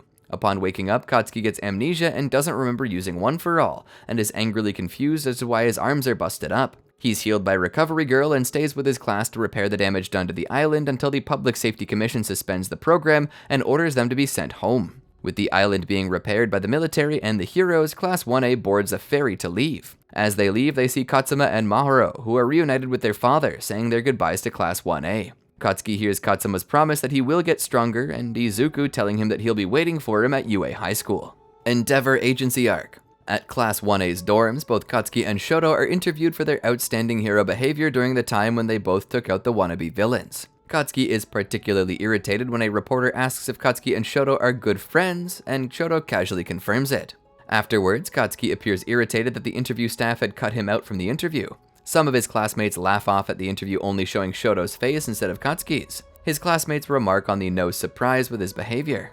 Later on, Katsuki shows disgust over Izuku being happy about his slow development of Black Whip. Over the next several days, the Hero Work Recommendation Project takes place. Shortly after returning from Nabu Island, Katsuki and the rest of Class 1A celebrate Christmas with a party before they go over the topic of the impending work studies. Katsuki is asked by Eijiro if he is heading back to Best Jeanist, to which he replies that he still doesn't know, while remembering the news about Jeanist's disappearance. Katsuki soon remembers when he did his hero agency internship with him, and when Best Jeanist asked him about his hero name and told him that an alias represents what he wants to be and what he ought to be. So he asked him that when he became a second-year student and received his provisional hero license to return to him and tell him his name. After the party's over, Katsuki and Izuku are approached by Shoto, who overheard that they've got nowhere to go for their work studies. Shoto asks them if they'd be interested in coming with him to intern at his father's agency. Katsuki and the others meet with Endeavor, and the current #1 hero doesn't hesitate to tell him or Izuku that he only accepted them because his son asked him to,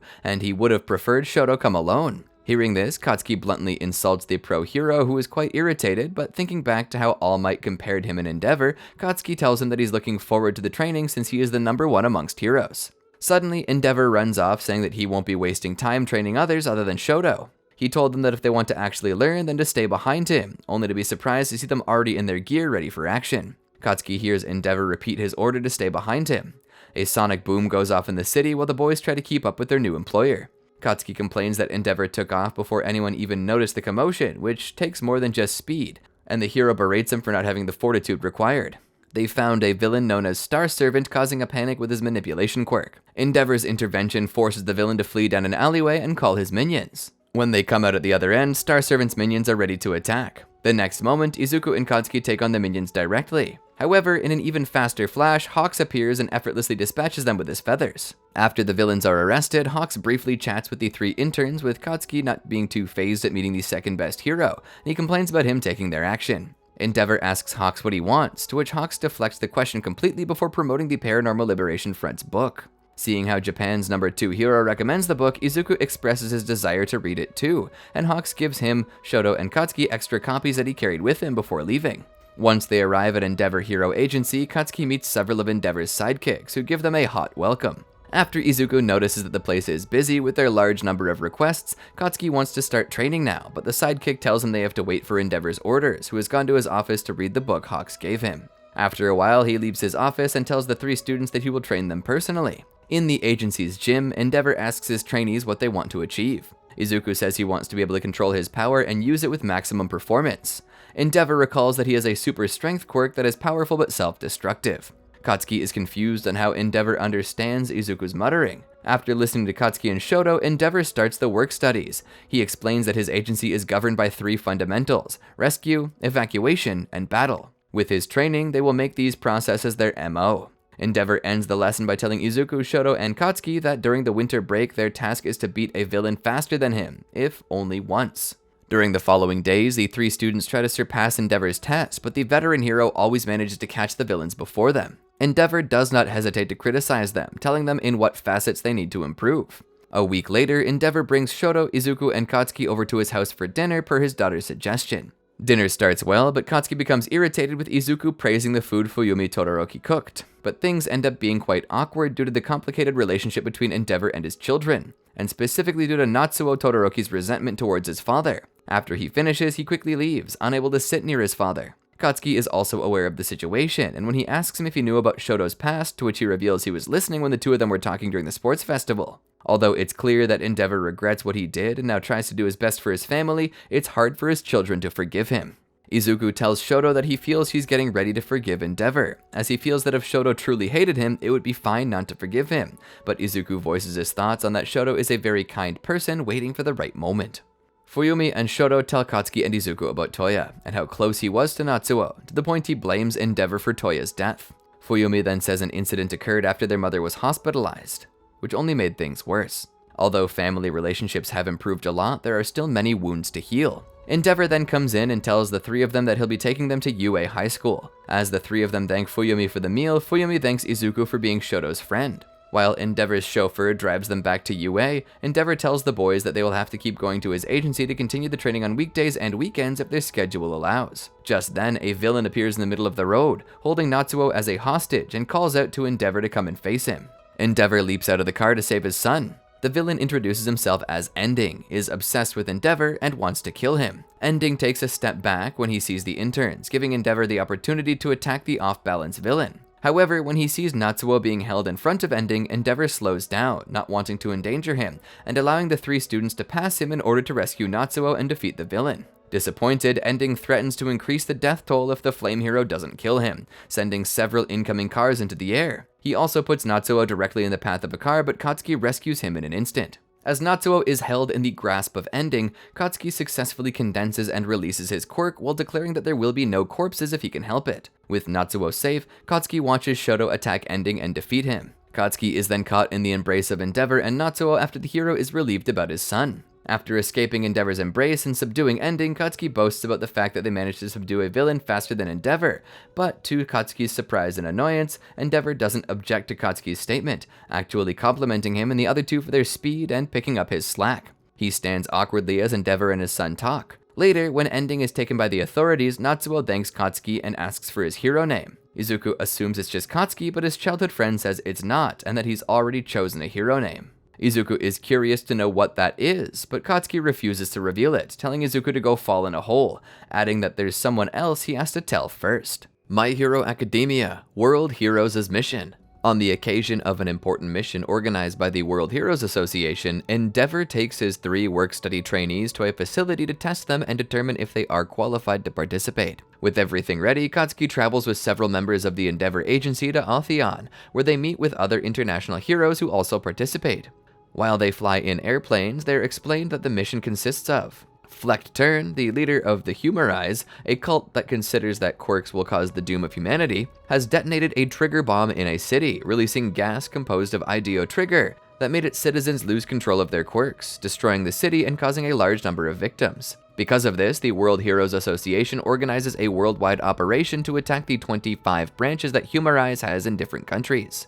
The Atheon Task Force, led by Endeavor, aims to storm Humorize's headquarters in that country. The force is divided into 2 groups, Team A in charge of finding the trigger bombs, and Team B in charge of gaining control of the facility and capturing Fleck Turn. Katsuki is in the latter. When the raid begins, many Humorize cultists come out to confront them. Shoto reminds Katsuki to hold back as most of the members are quirkless, as Katsuki utilizes his stun grenade to blind the members and Shoto freezes them to immobilize their movement, with Katsuki annoyed by Shoto's word of caution.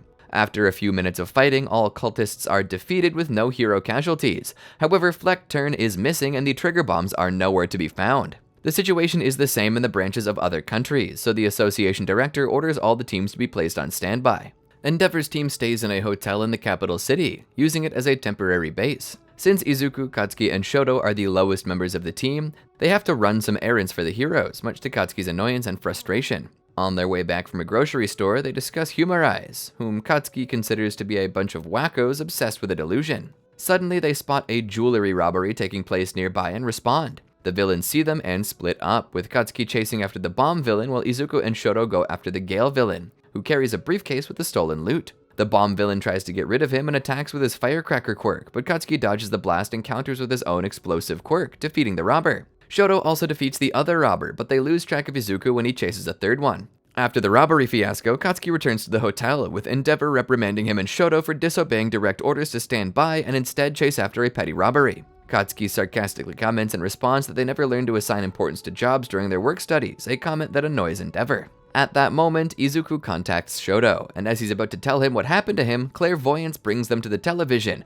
where the news agency publicly announces to the world that Izuku is accused of a mass murder of 12 people, much to Katsuki, Shoto, and Endeavor's shock. Shoto tells Izuku that he just saw the news, and advises him to stay hidden while they try to clarify what happened. Shoto later receives a hard-coded message from Izuku telling him that he is headed to the neighboring country of Clead. Claire also reports that near the place where Izuku was chasing the thief, there was a car accident caused, driven by a Humorized deserter who was attacked, and that the briefcase with the stolen jewels was also found nearby. Realizing what was happening, Shoto takes Katsuki with him. As soon as they leave the hotel, several policemen attempt to trail them, but both manage to give him the slip. The two board the train to the Atheon-Clade border, and during the trip they recap the whole situation, coming to the conclusion that during the chase, Izuku and the thief he was chasing mistakenly took a briefcase related to Humorize, thinking it was the one with the jewels, and that the reason why the police persecuted them is because several of its members are allied with a criminal organization. Katsuki and Shoto arrive at the border, which is guarded by a large police force. Suddenly they see a battle in the mountains near the border, and when they go there, they see that Izuku and the person accompanying him are being attacked from a helicopter by 2 Humorize agents, Barros and Sidero. Shoto saves the man, Rody Soul's life, and defeats Sidero, while Katsuki fights Barros, damaging the helicopter with his blasts. He continues to battle until she runs out of arrows, so he orders her to surrender. However, before allowing herself to be captured, Barros jumps off of a cliff before the helicopter crashes, an action that leaves everyone present stunned. Once the battle is over, Izuku meets with Shoto and Katsuki, introducing the two to Rody as they all catch up on the situation. Izuku realizes that the battle caused a secret compartment in the briefcase to open. After getting far enough away from the battlefield, they find that the compartment concealed a small puzzle box. The 3 students try to solve it without success, and Katsuki opts to destroy the box to know what's inside, but Rody remembers that it's exactly like one his father had given him years ago, and manages to solve the puzzle and open the box, uncovering inside a strange device and a micro SD. The 4 decide to cross the border to Clade and investigate the information it contains. Izuku is shocked by how many files there are and doesn't know what to do, but Katsuki looks for the newest file, finding it in an audio of Alan Kane, a humorized deserter. Alan reveals that Fleck Turn had prepared a trap in order to eliminate the world's top heroes, using the trigger bombs. Fortunately, he reveals that the device is a key that defuses all the bombs, created by his colleague Eddie Soul at the cost of his life. However, the situation becomes desperate as Humorize broadcasts to the entire world that they have planted over 25 countries with the trigger bombs and plan to detonate all of them in 2 hours, creating massive panic and hysteria in the major cities being targeted. With no backup and running out of time, the 4 of them decide to take the disarming device to disable the bombs. Katsuki is able to figure out the exact location of Humorize's true home base in the SD card, and with Rhodey flying them out there on a plane, they head out to shut down the bombs. The 3 heroes gear up in their original costumes and launch a direct assault on Humorize's base. Dozens of Humorize's followers start shooting at them once they see them, but Katsuki retaliates with his quirk blasts, defeating several of them. Once they land, Katsuki takes care of the rest of the soldiers while Izuku and Shoto enter the base to stop the countdown. Once he defeats the last of the defenders, Katsuki faces a new threat, the Serpenters twins. Katsuki questions why they're following Humorize given that they are quirk users. The Serpenters claim that they will be spared in the upcoming quirk cull, so Katsuki replies that it just means they're opportunistic cowards and starts attacking them. The twins prove to be very dangerous opponents, as they are not only fast and agile, but also their sword kill quirks allow them to cut through even the biggest explosions. Katsuki is wounded and slashed several times, but continues to attack them until he manages to outsmart them, causing them to become trapped under the rubble of a column he knocks down. Unfortunately, these Serpenters inject themselves with Trigger to break out of the rubble, becoming even more powerful than before. They easily overwhelm Katsuki, slashing and slicing him mercilessly, while he is barely able to fight back. He's about to die from his injuries, but he refuses to give up, and in the end he finds a way to defeat them. After being slashed several times, Katsuki manages to grab their bladed whips and slams the twins against the wall, attacking them with his grenadier bracers to make sure they're well embedded, and defeats them definitively with his ultimate move, Howitzer Impact.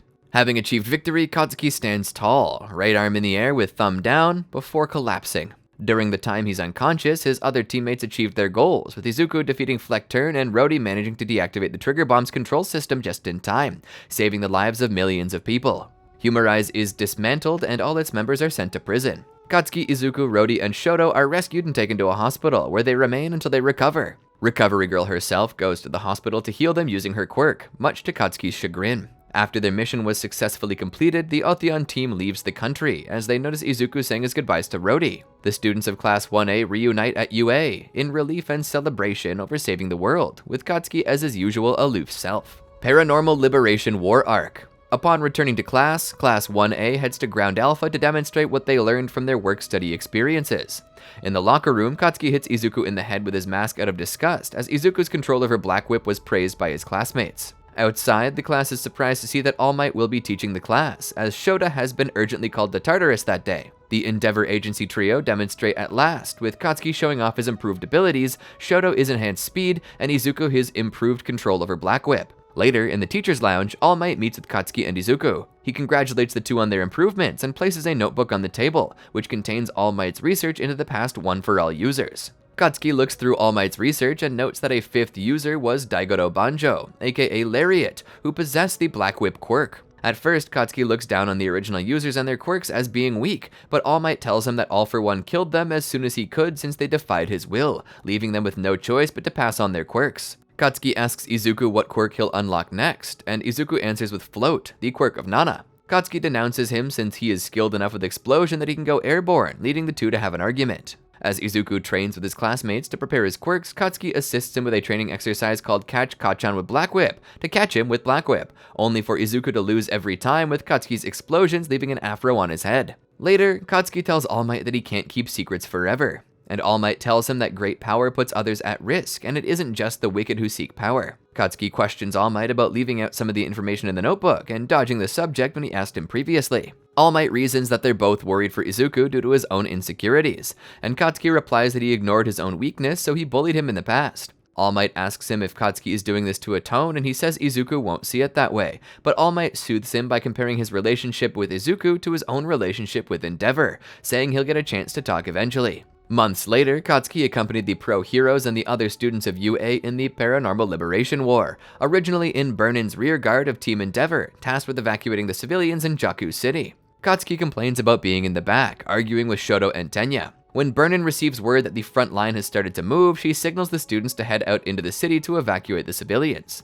A few minutes later, they notice the ambulances carrying the evacuated civilians away from the hospital where Endeavor's team is fighting, and are instructed to begin escorting the civilians. Katsuki grumbles at having to help with the evacuation, wanting to fight the villains too, but still proceeds to ring the nearest doorbell, yelling at the people to move it. The evacuation goes smoothly. The UA students each do their part, with Katsuki telling the civilians to take shuttles out of the city, and one of them offers him a chocolate bun as a thank you, though he angrily yells it'll make his mouth dry and they need to keep going. Then he notices Izuku clutching his stomach and yells at him for slacking off. In actuality, Izuku is sensing that something horrible is about to happen. Suddenly, at the hospital, Tamara Shigaraki wakes up with his decay stronger than before, and uses it to destroy the place, killing dozens of heroes, and the decaying wave spreads to Jakku City, crumbling the entire city and forcing everyone to flee. Katsuki saves as many civilians as he can while running away from the destruction as quickly as possible. The backup team manages to get far enough away to get to safety. During Endeavor's battle with Tamara, he and Deku both overhear Endeavor mention One for All over the comms, realizing that Tamara will now be directly targeting Deku. Seeing Deku start to worry, Katsuki tells him that everyone will want to look out for him, since being a hero means protecting everyone, and he understands the safety of the people is their top priority, so they need to leave.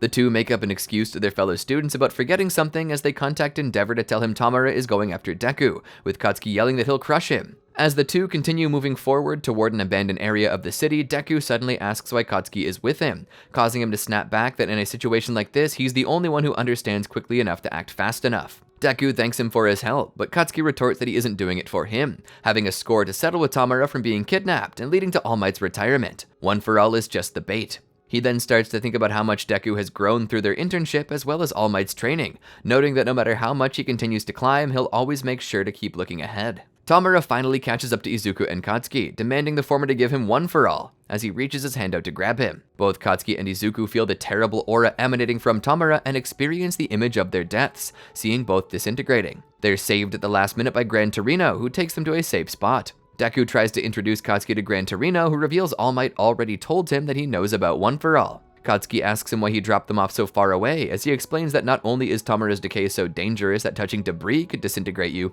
but also that he possesses incredible power and speed, on top of All for One's quirk and additional quirks, telling them to let the pro heroes handle the mess, especially now that they have Eraserhead using his erasure to weaken him. He also reminds Deku that him losing One for All would be the worst case scenario. Suddenly, to all three of their shock, a horde of Nomu, dubbed the Near High Ends, suddenly emerge from the wreckage and begin to attack the incoming heroes arriving to back up the team currently fighting Tamara.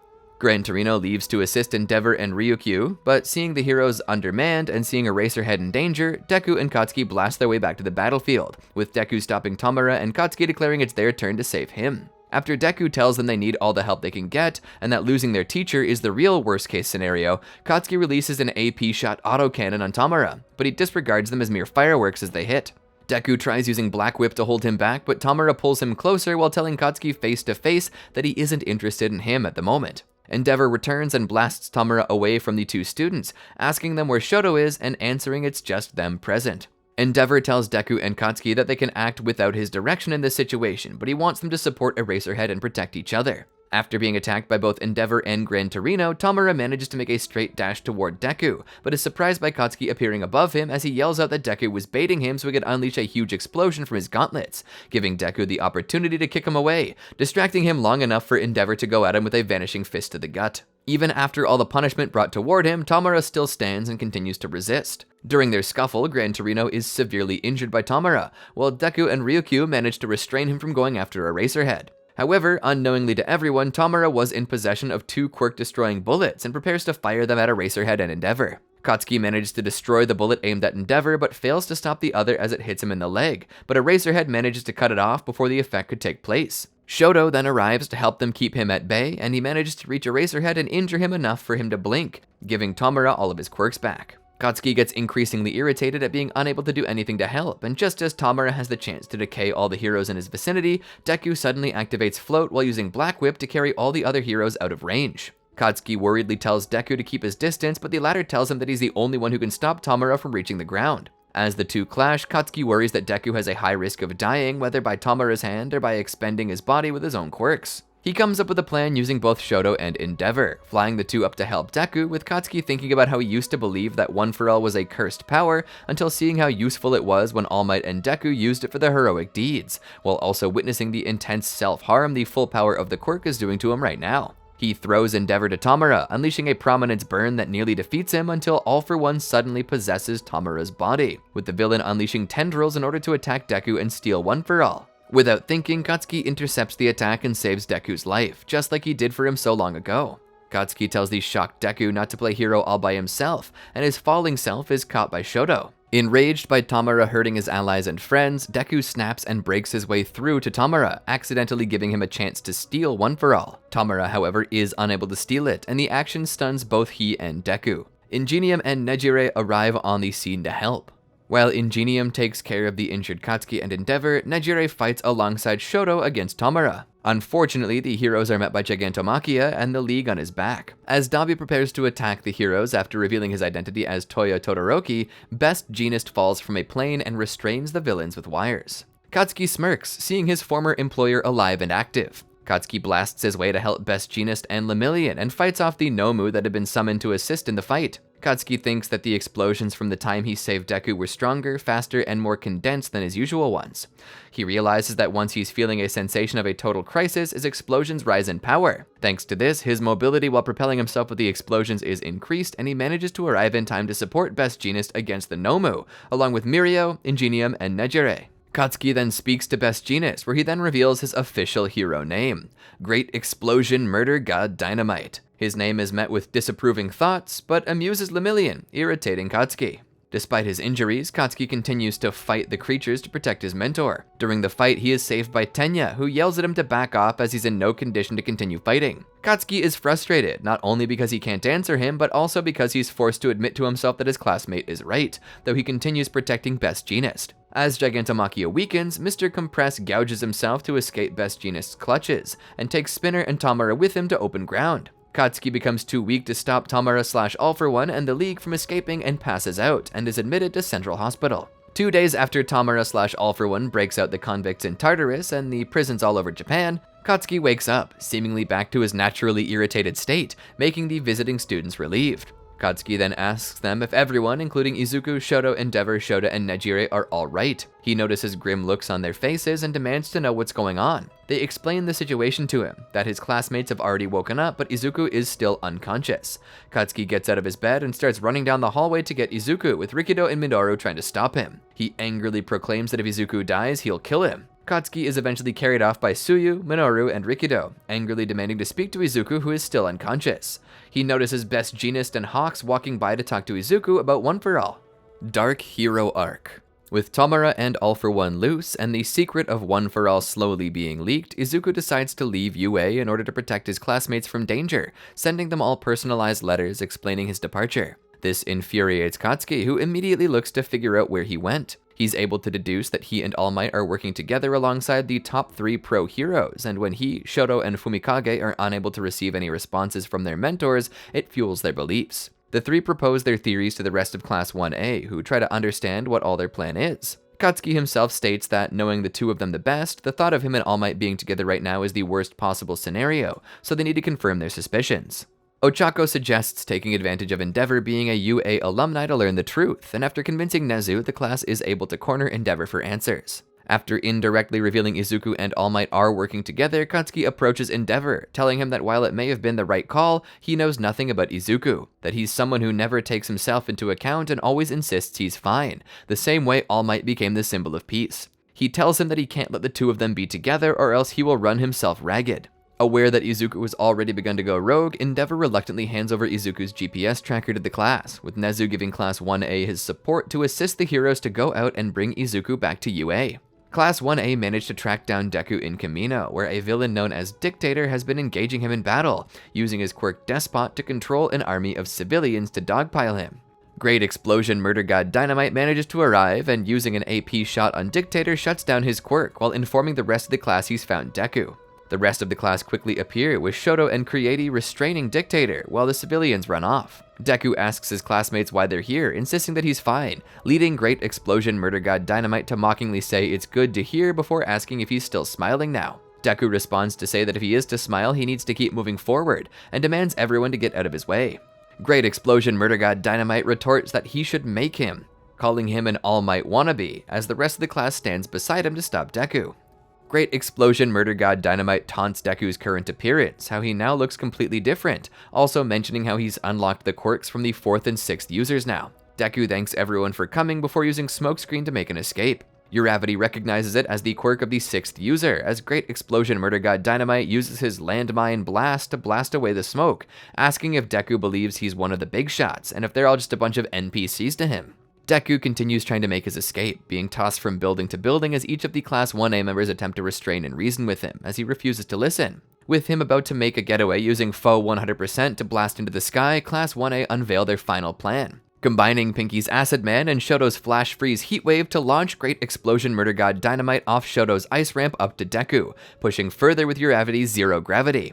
Great Explosion Murder God Dynamite blows through the air and admits to himself there is so much he needs to say to Deku, but right now the only one who can withstand such intense speed is Ingenium, who he launches straight at Deku using his explosive speed cluster. Ingenium manages to grab a hold of Deku's hand, who finally gives in as they're released from the air and are caught by Red Riot on the ground. As the rest of the class catches up, Deku still continues to resist and insists that it's too dangerous for him to be around everyone.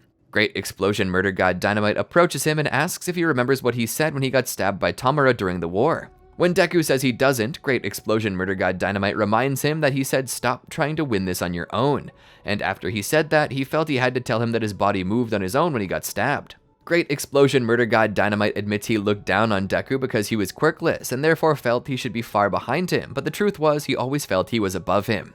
He says he couldn't accept the way that he was, which led him to bullying him over the years and trying to prove his superiority, but after entering UA he kept losing, so he started trying to understand Deku's strengths and his weaknesses. He proceeds to tell Deku that even if it doesn't change anything, he has to speak his current truth. He apologizes to him for everything he had done to him up until now, even calling him Izuku for the first time. Great Explosion Murder God Dynamite's words snap Deku to his senses as he continues that his choices weren't misguided, but he can't handle it by himself anymore, that if he encounters a hurdle he can rely on his friends to help him, and the only way to surpass All Might is for everyone to protect UA and the civilians together. Deku weakly collapses and apologizes for what he said about not being able to keep up with him, which Great Explosion Murder God Dynamite accepts as he catches him. Class 1A returns to UA with Izuku, now equipped with the UA barrier, where they find the front of the school filled with a crowd of civilians protesting Izuku's entry, knowing that he's being targeted by Tamura and believing that it will endanger them. The heroes are unable to get through the crowd until Ochako makes an impassioned speech toward the civilians to let Izuku stay,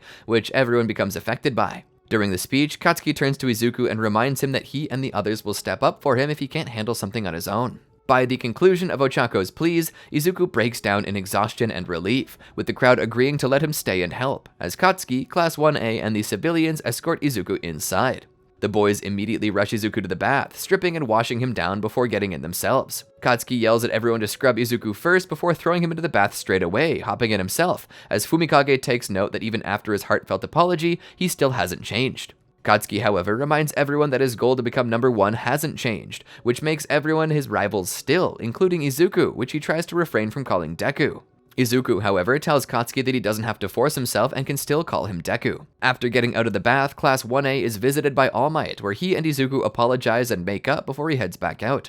Izuku proceeds to fall asleep while the class discusses what to do about the situation with the civilians. Kyoka thinks about Shoto's words about the evacuees not having a full change of heart yet, dragging Denki, Fumikage, Katsuki, and Momo closer to her, stating that just like last time, there were other people that regarded them with apprehension, and they need to do something to reassure them and bring smiles back to their faces, just like they did at the Culture Festival. Class 1A comes back together as they declare they won't just bring the world back to how it was, but to make it a better place than before, and to do it all together.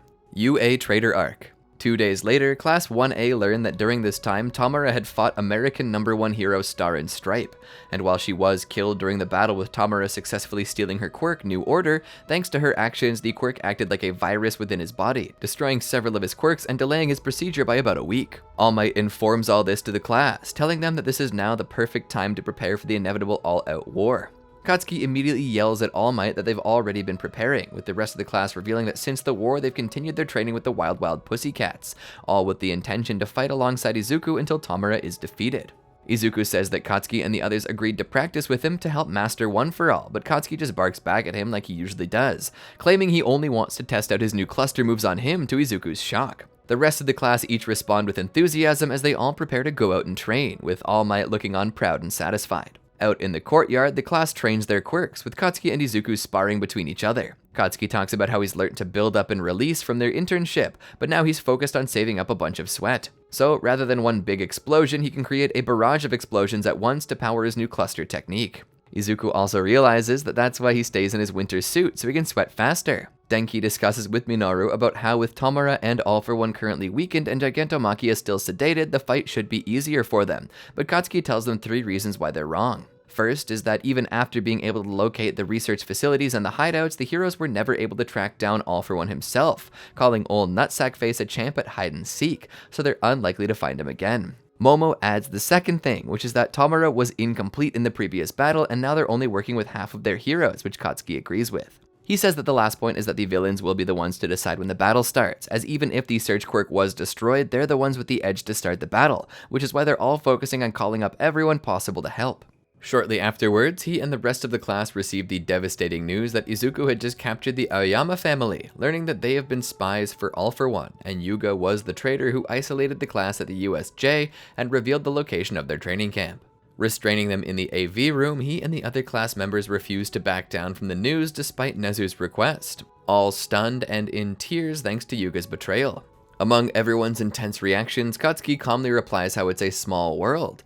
Another one of them started out quirkless, referring to Izuku. He listens to Yuga's desperation that drove him to despair, followed by Izuku's pleading to let Yuga still help them, figuring out Izuku's plan. The rest of the class quickly realize that they could have Yuga help deceive All for One and steer the villains into the fight, and when questioned considering his betrayal, they say they want him to help them so they can more easily move on and forgive him. For his part, Katsuki quips that due to all the things he went through because of him, 5 good howitzer blasts should be enough to make them even, which Hanta awkwardly responds to. Shota then appears on a tablet screen, taking full responsibility and reveals that he has an idea, which Class 1A, the UA staff, and police force hear while the Aoyama family's ears have been covered. Naomasa then has the Aoyama family escorted back to their HQ, telling everyone not to say a word to anyone else about the plan, while he and the rest of the class look on sullenly. Back at Heights Alliance, Katsuki and the class take a breather before getting ready to gear back up, as he and everyone, with fire and rage in their eyes over the betrayal, prepare to bring All for One down once and for all. He and the rest of the class form their search squad, heading out to hunt down the remaining villains. Later, Class 1A return to the dorms, unable to make any progress in their search for the villains. Just as they're taking their break, All Might, Naomasa, and Nezu arrive, informing them all about their secret finalized plans for the upcoming Second War. They explain how they believe All for One is keeping watch over them using the search quirk, and Katsuki realizes that them running themselves ragged will allow them to draw All for One out more easily, believing them all to be exhausted. In order to catch him off guard, they're going to have Yuga lure All for One to a specific location, and to make sure he can't detect their lies, they're going to use Hitoshi Shinso's newly improved brainwashing quirk to get the family to talk without any ill intent in their voices. The next day, Nezu announces to the civilians that Tomura will make his big move in 4 days, with Class 1A moving outside of the UA barrier to begin prioritizing their safety. The students say their goodbyes to everyone, with Katsuki saying goodbye to his family members, though his mother was very persistent over his cocky attitude, much to his annoyance.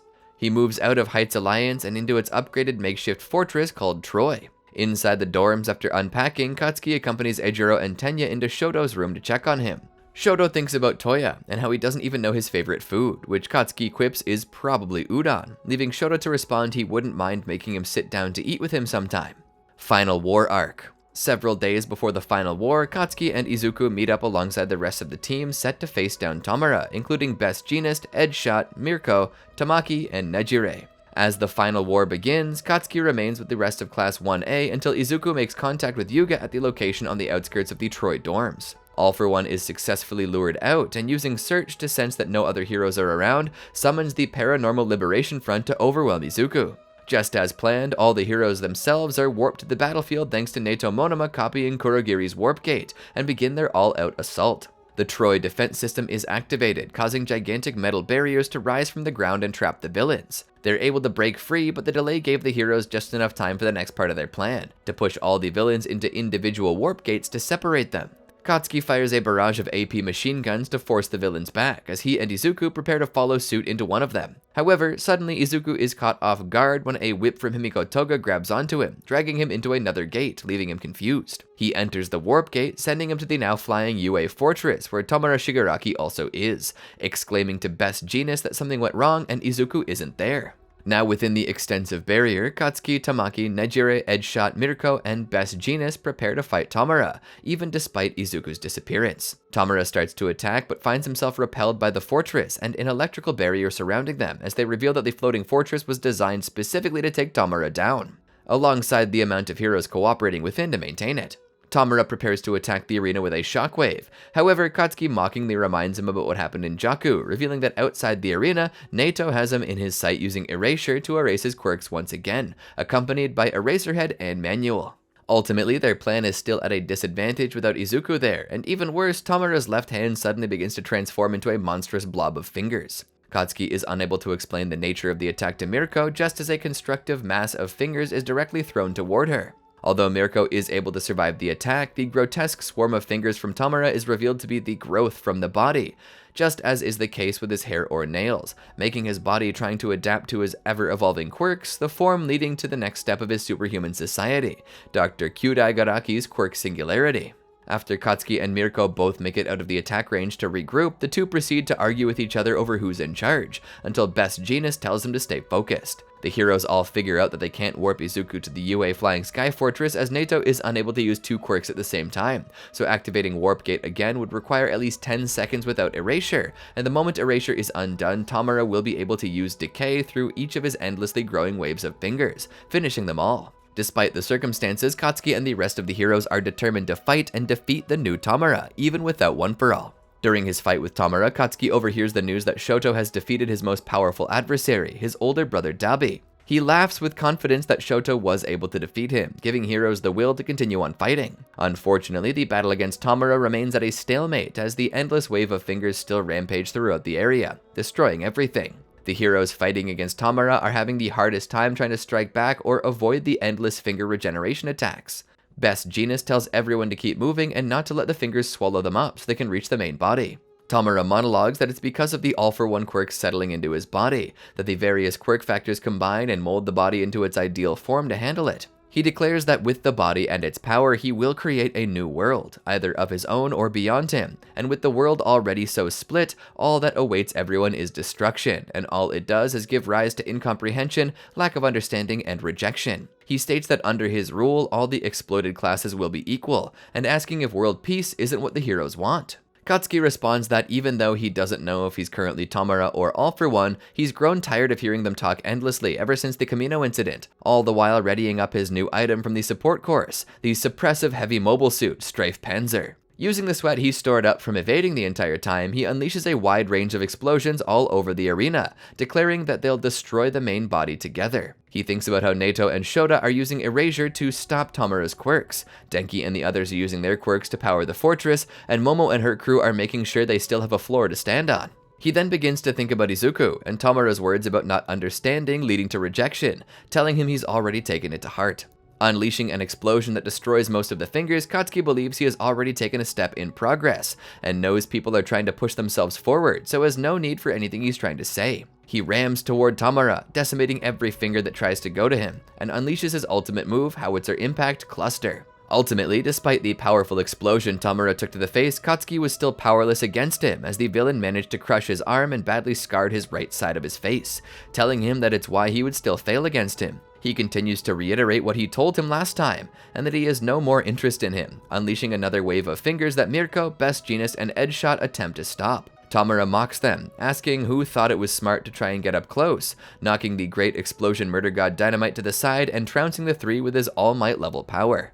Katsuki attempts to recover, but is severely wounded, balking at how vast the gap in power really is between them. Tomura looks on toward him, saying that it wasn't his thoughts or feelings that interested him, and that the only thing that catches his interest is that he's closer to Izuku than anyone else. Shota asks for Izuku's status from Mandalay, but she's unable to reach him as the electromagnetic waves are messing with their transmissions. With Tomura ready to finish him off, Shota calls out to anyone to save Katsuki, as he still needs to graduate from UA so he can become the #1 hero. Katsuki is helpless as Tamura stomps his head to the ground, realizing that Izuku was supposed to be there as well, expecting he'll arrive soon. Katsuki tries to resist an attack again but is kicked up, his last grenadier bracer destroyed, and he's grabbed by the throat, with Tamura saying it's good his quirks are erased since it means he'll leave a corpse behind. Remembering back to how enraged Izuku became when he stabbed Katsuki during the war, he knows it'll make a lovely present for him. As the endlessly growing fingers proceed to consume him, Tamura taunts him, telling Katsuki to face reality that even after all the time he has looked up to wanting to be like All Might, no matter how hard he tries, he'll always be in Izuku's shadow. Nejire then appears, unleashing a Nejire wave pike attack straight toward Tamura, but he puts Katsuki in front of him, forcing Nejire to alter the trajectory last minute. With his back turned, Tamaki stabs Tamura in the back with his vast hybrid Octopus Mirage and Scorpius Toxin combo, injecting venom into the villain's back.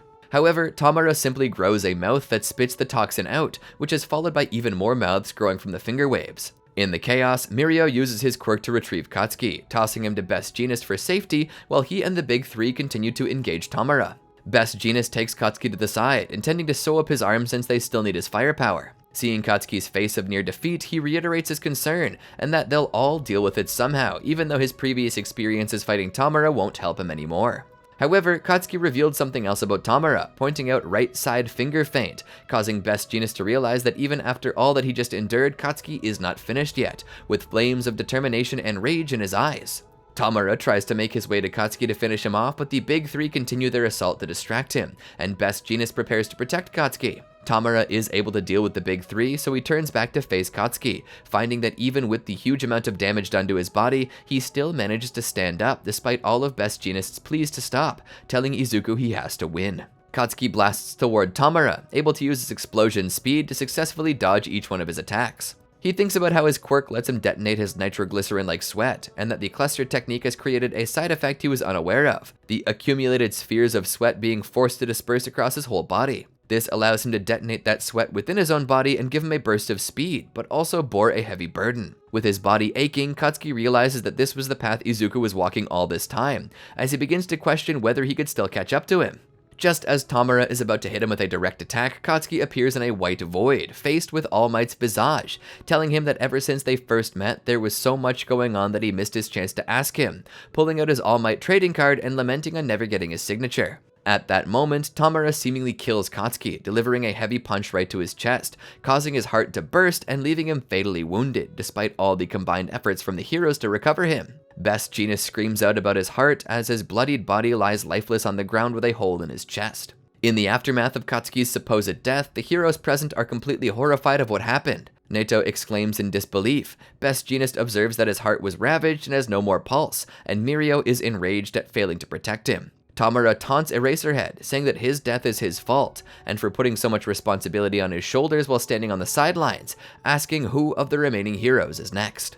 Despite Katsuki's tragic demise, the heroes refuse to give up on him, as Edgeshot vows to save his life by repairing all the damage as much as he can, while performing CPR inside of his heart using his ultimate move, Zenith. The heroes all proceed to do what they can to protect Katsuki while Edgeshot repairs his heart, while Tamura angrily tries to stop them from fixing what he destroyed. He's eventually able to decimate nearly every other hero there, but they're able to keep their hopes up thanks to Izuku's return. Upon arriving, Izuku goes into shock upon seeing Katsuki's bloody body lying there. Seeing all the other unconscious heroes sends him into a further induced stress, causing his quirks to spiral out of control. Tamura attempts to take advantage of his unstable state of mind, but Mirio is able to calm him down, telling him that Edgeshot is saving Katsuki's life, so they need to keep fighting because they haven't lost anyone yet. Izuku calms his nerves and entrusts his hopes while he engages Tamura in a fated battle, while Best Jeanist and Mirio try to escort Katsuki's body and the rest of the unconscious heroes out of the way for safety. Over the course of the events of the war, Izuku ends up battling Tamura outside UA, while several factors result in the floating structure nearly being on the verge of plummeting, but being saved by Gentle. Eventually, All for One arrives in the vicinity with the intention of transferring his copy of All for One to Tamura, thus solidifying his control over the body. After a hard-hitting third battle against All Might, All for One emerged victorious, leaving the former symbol of peace now completely at his mercy. Due to keeping his grip on Tamura, Izuku is unable to do anything but watch as Gentle and the American fleets fail to save All Might, while All for One carries his body over his head, ready to rip him apart in front of everyone watching the currently live broadcast feeds of the battle. As Izuku desperately pleads to himself for anyone to save him, just above Yue, Katsuki, alive and kicking once again, emerges from the smoke and shadows. He looks out towards the edge of Yue, where he and an astonished Izuku exchange glances towards each other. Despite being critically wounded, Katsuki remains determined to save All Might from his grisly fate. He jumps off and blasts downwards towards Izuku and Tamura with his explosive speed. Izuku realizes what Katsuki is trying to do, and while still keeping his hold on Tamura with Black Whip, reaches his arm out, grabbing Katsuki, and the three of them begin to twist. Within those few moments, Izuku activates the second user's Gear Shift quirk on Katsuki, who, in conjunction with his cluster technique after being thrown, is able to barrel through the skies at insanely blistering speeds. As Katsuki continues to blast himself forward, all the hopes and prayers of everyone wishing for All Might's safety seem to be propelling him faster, as the wind gives him an extra push. During all of this, he recalls his own insecurities about his strength and being the one who put an end to All Might, and so refuses to let All Might down again. In the blink of an eye, Katsuki defies fate and successfully steals back All Might from All For One's hands, ripping them apart in the process. With All Might safe and secured, Katsuki yells out loud that they're going to win. Katsuki continues blasting himself forward while carrying All Might, landing on the nearby building. All Might asks if he's okay, and Katsuki bites back that that's his line, but suddenly coughs up a lot of blood. Edgeshot remerges with his chest wound, now just the size of a thread, saying that it's his line to ask. He explains he was forced to expel blood within Katsuki, which should grant him some relief, but he's still in constant pain after fixing his organs. He further explains how he used his body to mend his organs and broken bones with knots, using his hidden Hakamata style, so the repairs won't come unraveled. However, he reminds him that he will still deal with blowback if he tries to move, as his body needs rest. Katsuki is grateful and thanks Edgeshot for saving him. However, Edgeshot states that he simply held them together, revealing that despite successfully restarting his heart and lungs, he wasn't able to return him to life. His Zenith ultimate move was slowly eating away at his own life, making him reach his limit when he found tiny beads of sweat Katsuki produced moments before his death flowing through his bloodstream, which helped resuscitate him. He states that while he only held them together, what brought him back was the power he's honed. Katsuki turns to All Might and asks who the glowing kid is, assuming that he was going to fight All For One, and All Might reveals that it is in fact him. Due to being paralyzed by blood curdle, he asks for Katsuki's arm, and hands him over the remaining bits of his gauntlet to act as a brace. The Great Explosion Murder God Dynamite. All Might wishes he could have given him more, but he collapses, and Katsuki responds with a smile. While the villain is distracted, Katsuki returns to the fight and attacks All For One by grabbing his face, shouting that he's the final boss.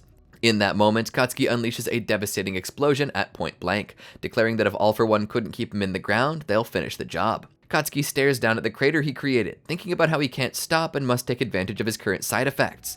However, All For One simply blasts past Katsuki at blistering speeds, with the latter annoyed at being ignored by the villain. Despite the supposed speed difference, Katsuki is able to successfully keep up with All For One by finally discovering the secret behind his explosion, that being his pain. The beads of sweat stored in his palm shoot through his whole body, and the pain of the intervals where they explode is what gives him a handle of the timing of his bigger backup blasts. With the new discovery of his quirk, Katsuki proceeds to twist himself at insane speeds to catch up to All For One, remarking how he's so fast he can't stop, and feeling so excited in this moment he believes he could even surpass Izuku now. Katsuki is able to fire back with another powerful explosion, blasting All For One back into another building.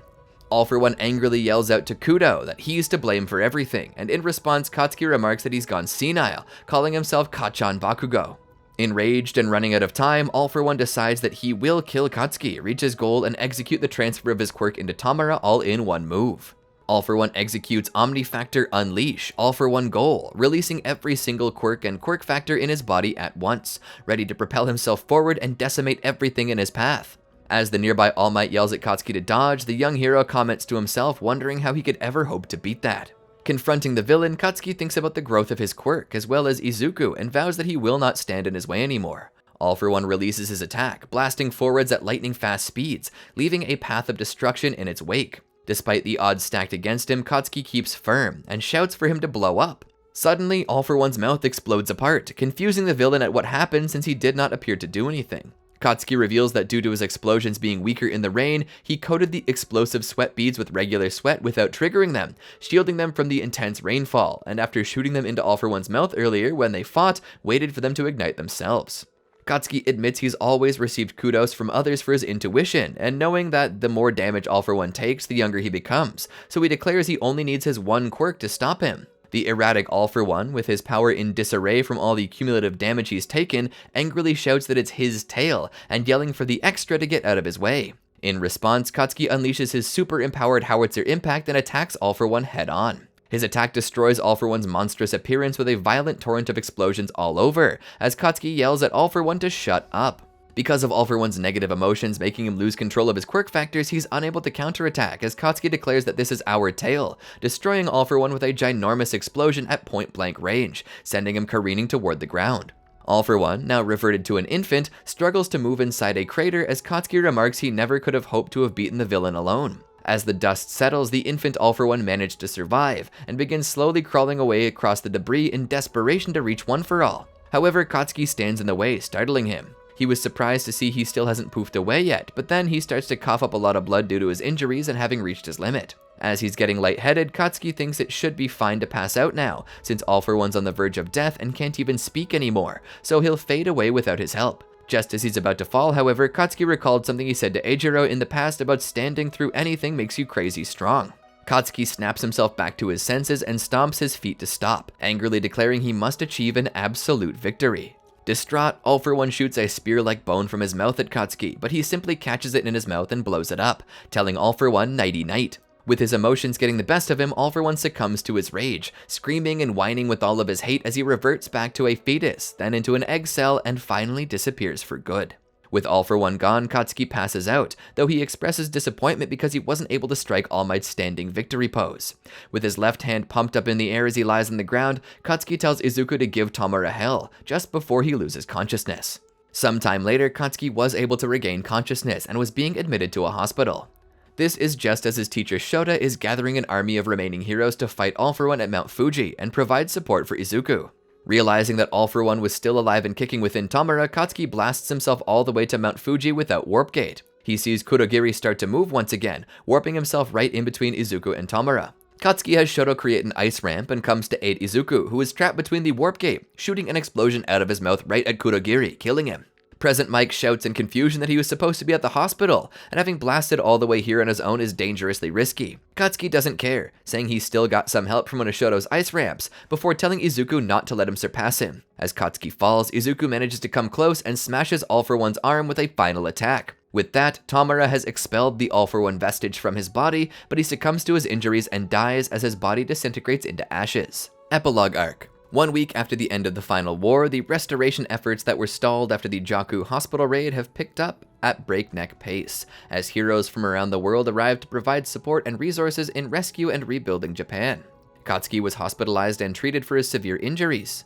However, he learned of bad news about his condition from the doctor. He tells Katsuki and his parents that his body won't ever go back to normal, with his right arm completely stitched up but mangled from his fight from Tamura and All-For-One, and the surgery won't get better than that. They were able to join and set together a large amount of bone fragments, but they can't guarantee rehabilitation will give him back use of his right arm. He recommends Katsuki to have prosthetics like what Mirko got if he wants to be a hero, but Katsuki declines since his quirk comes from his palms, and he thinks about how Izuku never had one. He shouts to bring on the rehab, but the doctor says he must only do low-level exercises, reminding him that he died if it wasn't for Edgeshot suturing and restarting his heart, and he has no idea how Katsuki managed to keep fighting or why he traveled so many kilometers to right afterward.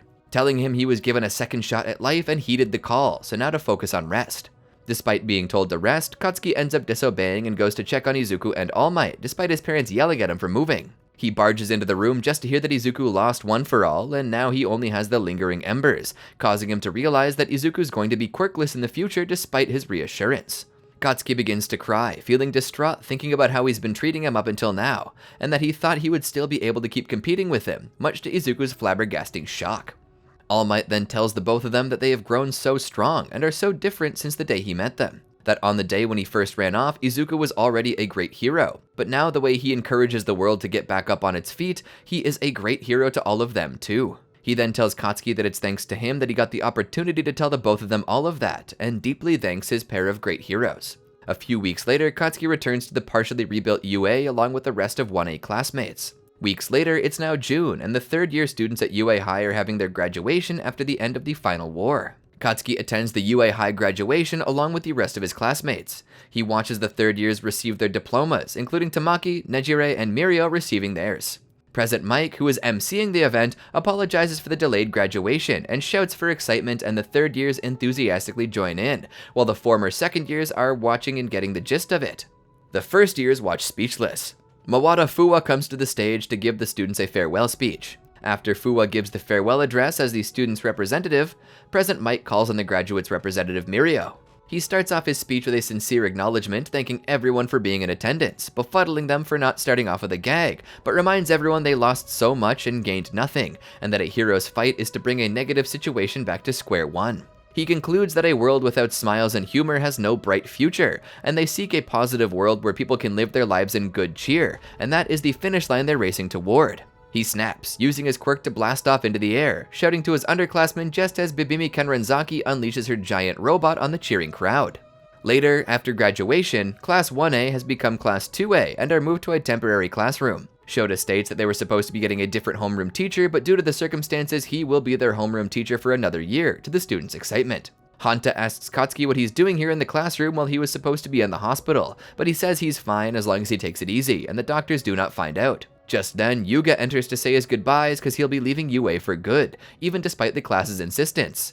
Yuga says he wants to make matters right, since the only reason he came to the school was because of All for One's orders, and he doesn't believe he deserves a graduation. He vows to atone for his crimes and will once more walk the path of a hero.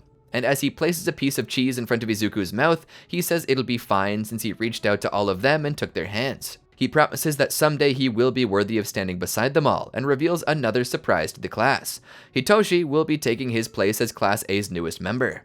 As a new school year begins, Shoto and Katsuki were suddenly bombarded with first-year students, fangirls, and fans of theirs. Shoto was confused, wondering what was going on, while Katsuki was infuriatingly annoyed, shouting at these first-year students that they should be expelled. The first years apologized for crowding around Shoto and Katsuki, saying how excited they were and that they were both inspirations. Tenya reprimands the students, while Shoto and Katsuki anxiously hide behind him, telling them that they're still human and still recovering from their battles. Later, Class A joins up with some heroes in the city on reconstruction duty, assisting Fat Gum, Sun Eater, and Best Genist in demolishing and repairing a section of buildings. Katsuki notices Edgeshot also there, still a tiny thread but slowly recovering, now to the point of having little hands. He asks if he'll ever get back to normal, but Edgeshot confidently says from the outset that he intended to seize the day and triumph, making Katsuki smile. After their first day of the semester, Katsuki learns of Ochako's suffering after the death of Himiko. He and the rest of Class A head over to the hillside of former Troy to check on her, only to see that Izuku had come up before the class. Katsuki notices Izuku was off, asking if he came to Troy with One for All. Upon learning that Izuku only has embers remaining, the class freaks out, swarming over him to know what's happened. Later, Class A celebrates Yuga's farewell party. As the months went by, Katsuki would consistently focus on his rehabilitation as his usual self while working on his school. By the end of the semester, Class A becomes third years and focuses on their reconstruction efforts while doing hero work. He eventually regains full use of his right arm again. Finally, it was time for Class A's graduation ceremony, and all third-year students from Class A, B, and Support Course are prepared to have their diplomas ready. Katsuki snaps like Mirio and makes a huge explosion. 8 years later, Katsuki has graduated and is now a full-fledged hero, ranking in as the top 4. He still desires to be the number 1 and would rise in the ranks of the billboard, competing against his former classmates and other heroes like Mirio and Mirko. At one point, a fan was recording a video of Katsuki yelling at someone trying to film him, in which he angrily dismisses him, which could potentially cause him to drop a few notches down. Izuku is now a UA teacher, and because of him losing One for All, he came to his former classmates and asked for a mechanical suit of armor similar to Armored All Might. The former Class A unanimously agrees to lend a hand in building such advanced tech. They have to pool a lot of funding from their hero work to help in making the suit with the aid of Melissa and May. Once the suit was done, All Might would deliver the surprise gift for him. He reveals the data obtained from the battles between him and All for One 8 years ago has opened up exciting possibilities. Just as quirks themselves grow and deepen, so does technology. Izuku figures it must have cost a lot, and it's revealed that this effort was led by Katsuki, which shocks him. He tells him not to hide it, since his body still has a way of leaping into action, telling him he's also earned this power fair and square. Izuku tears up and smiles.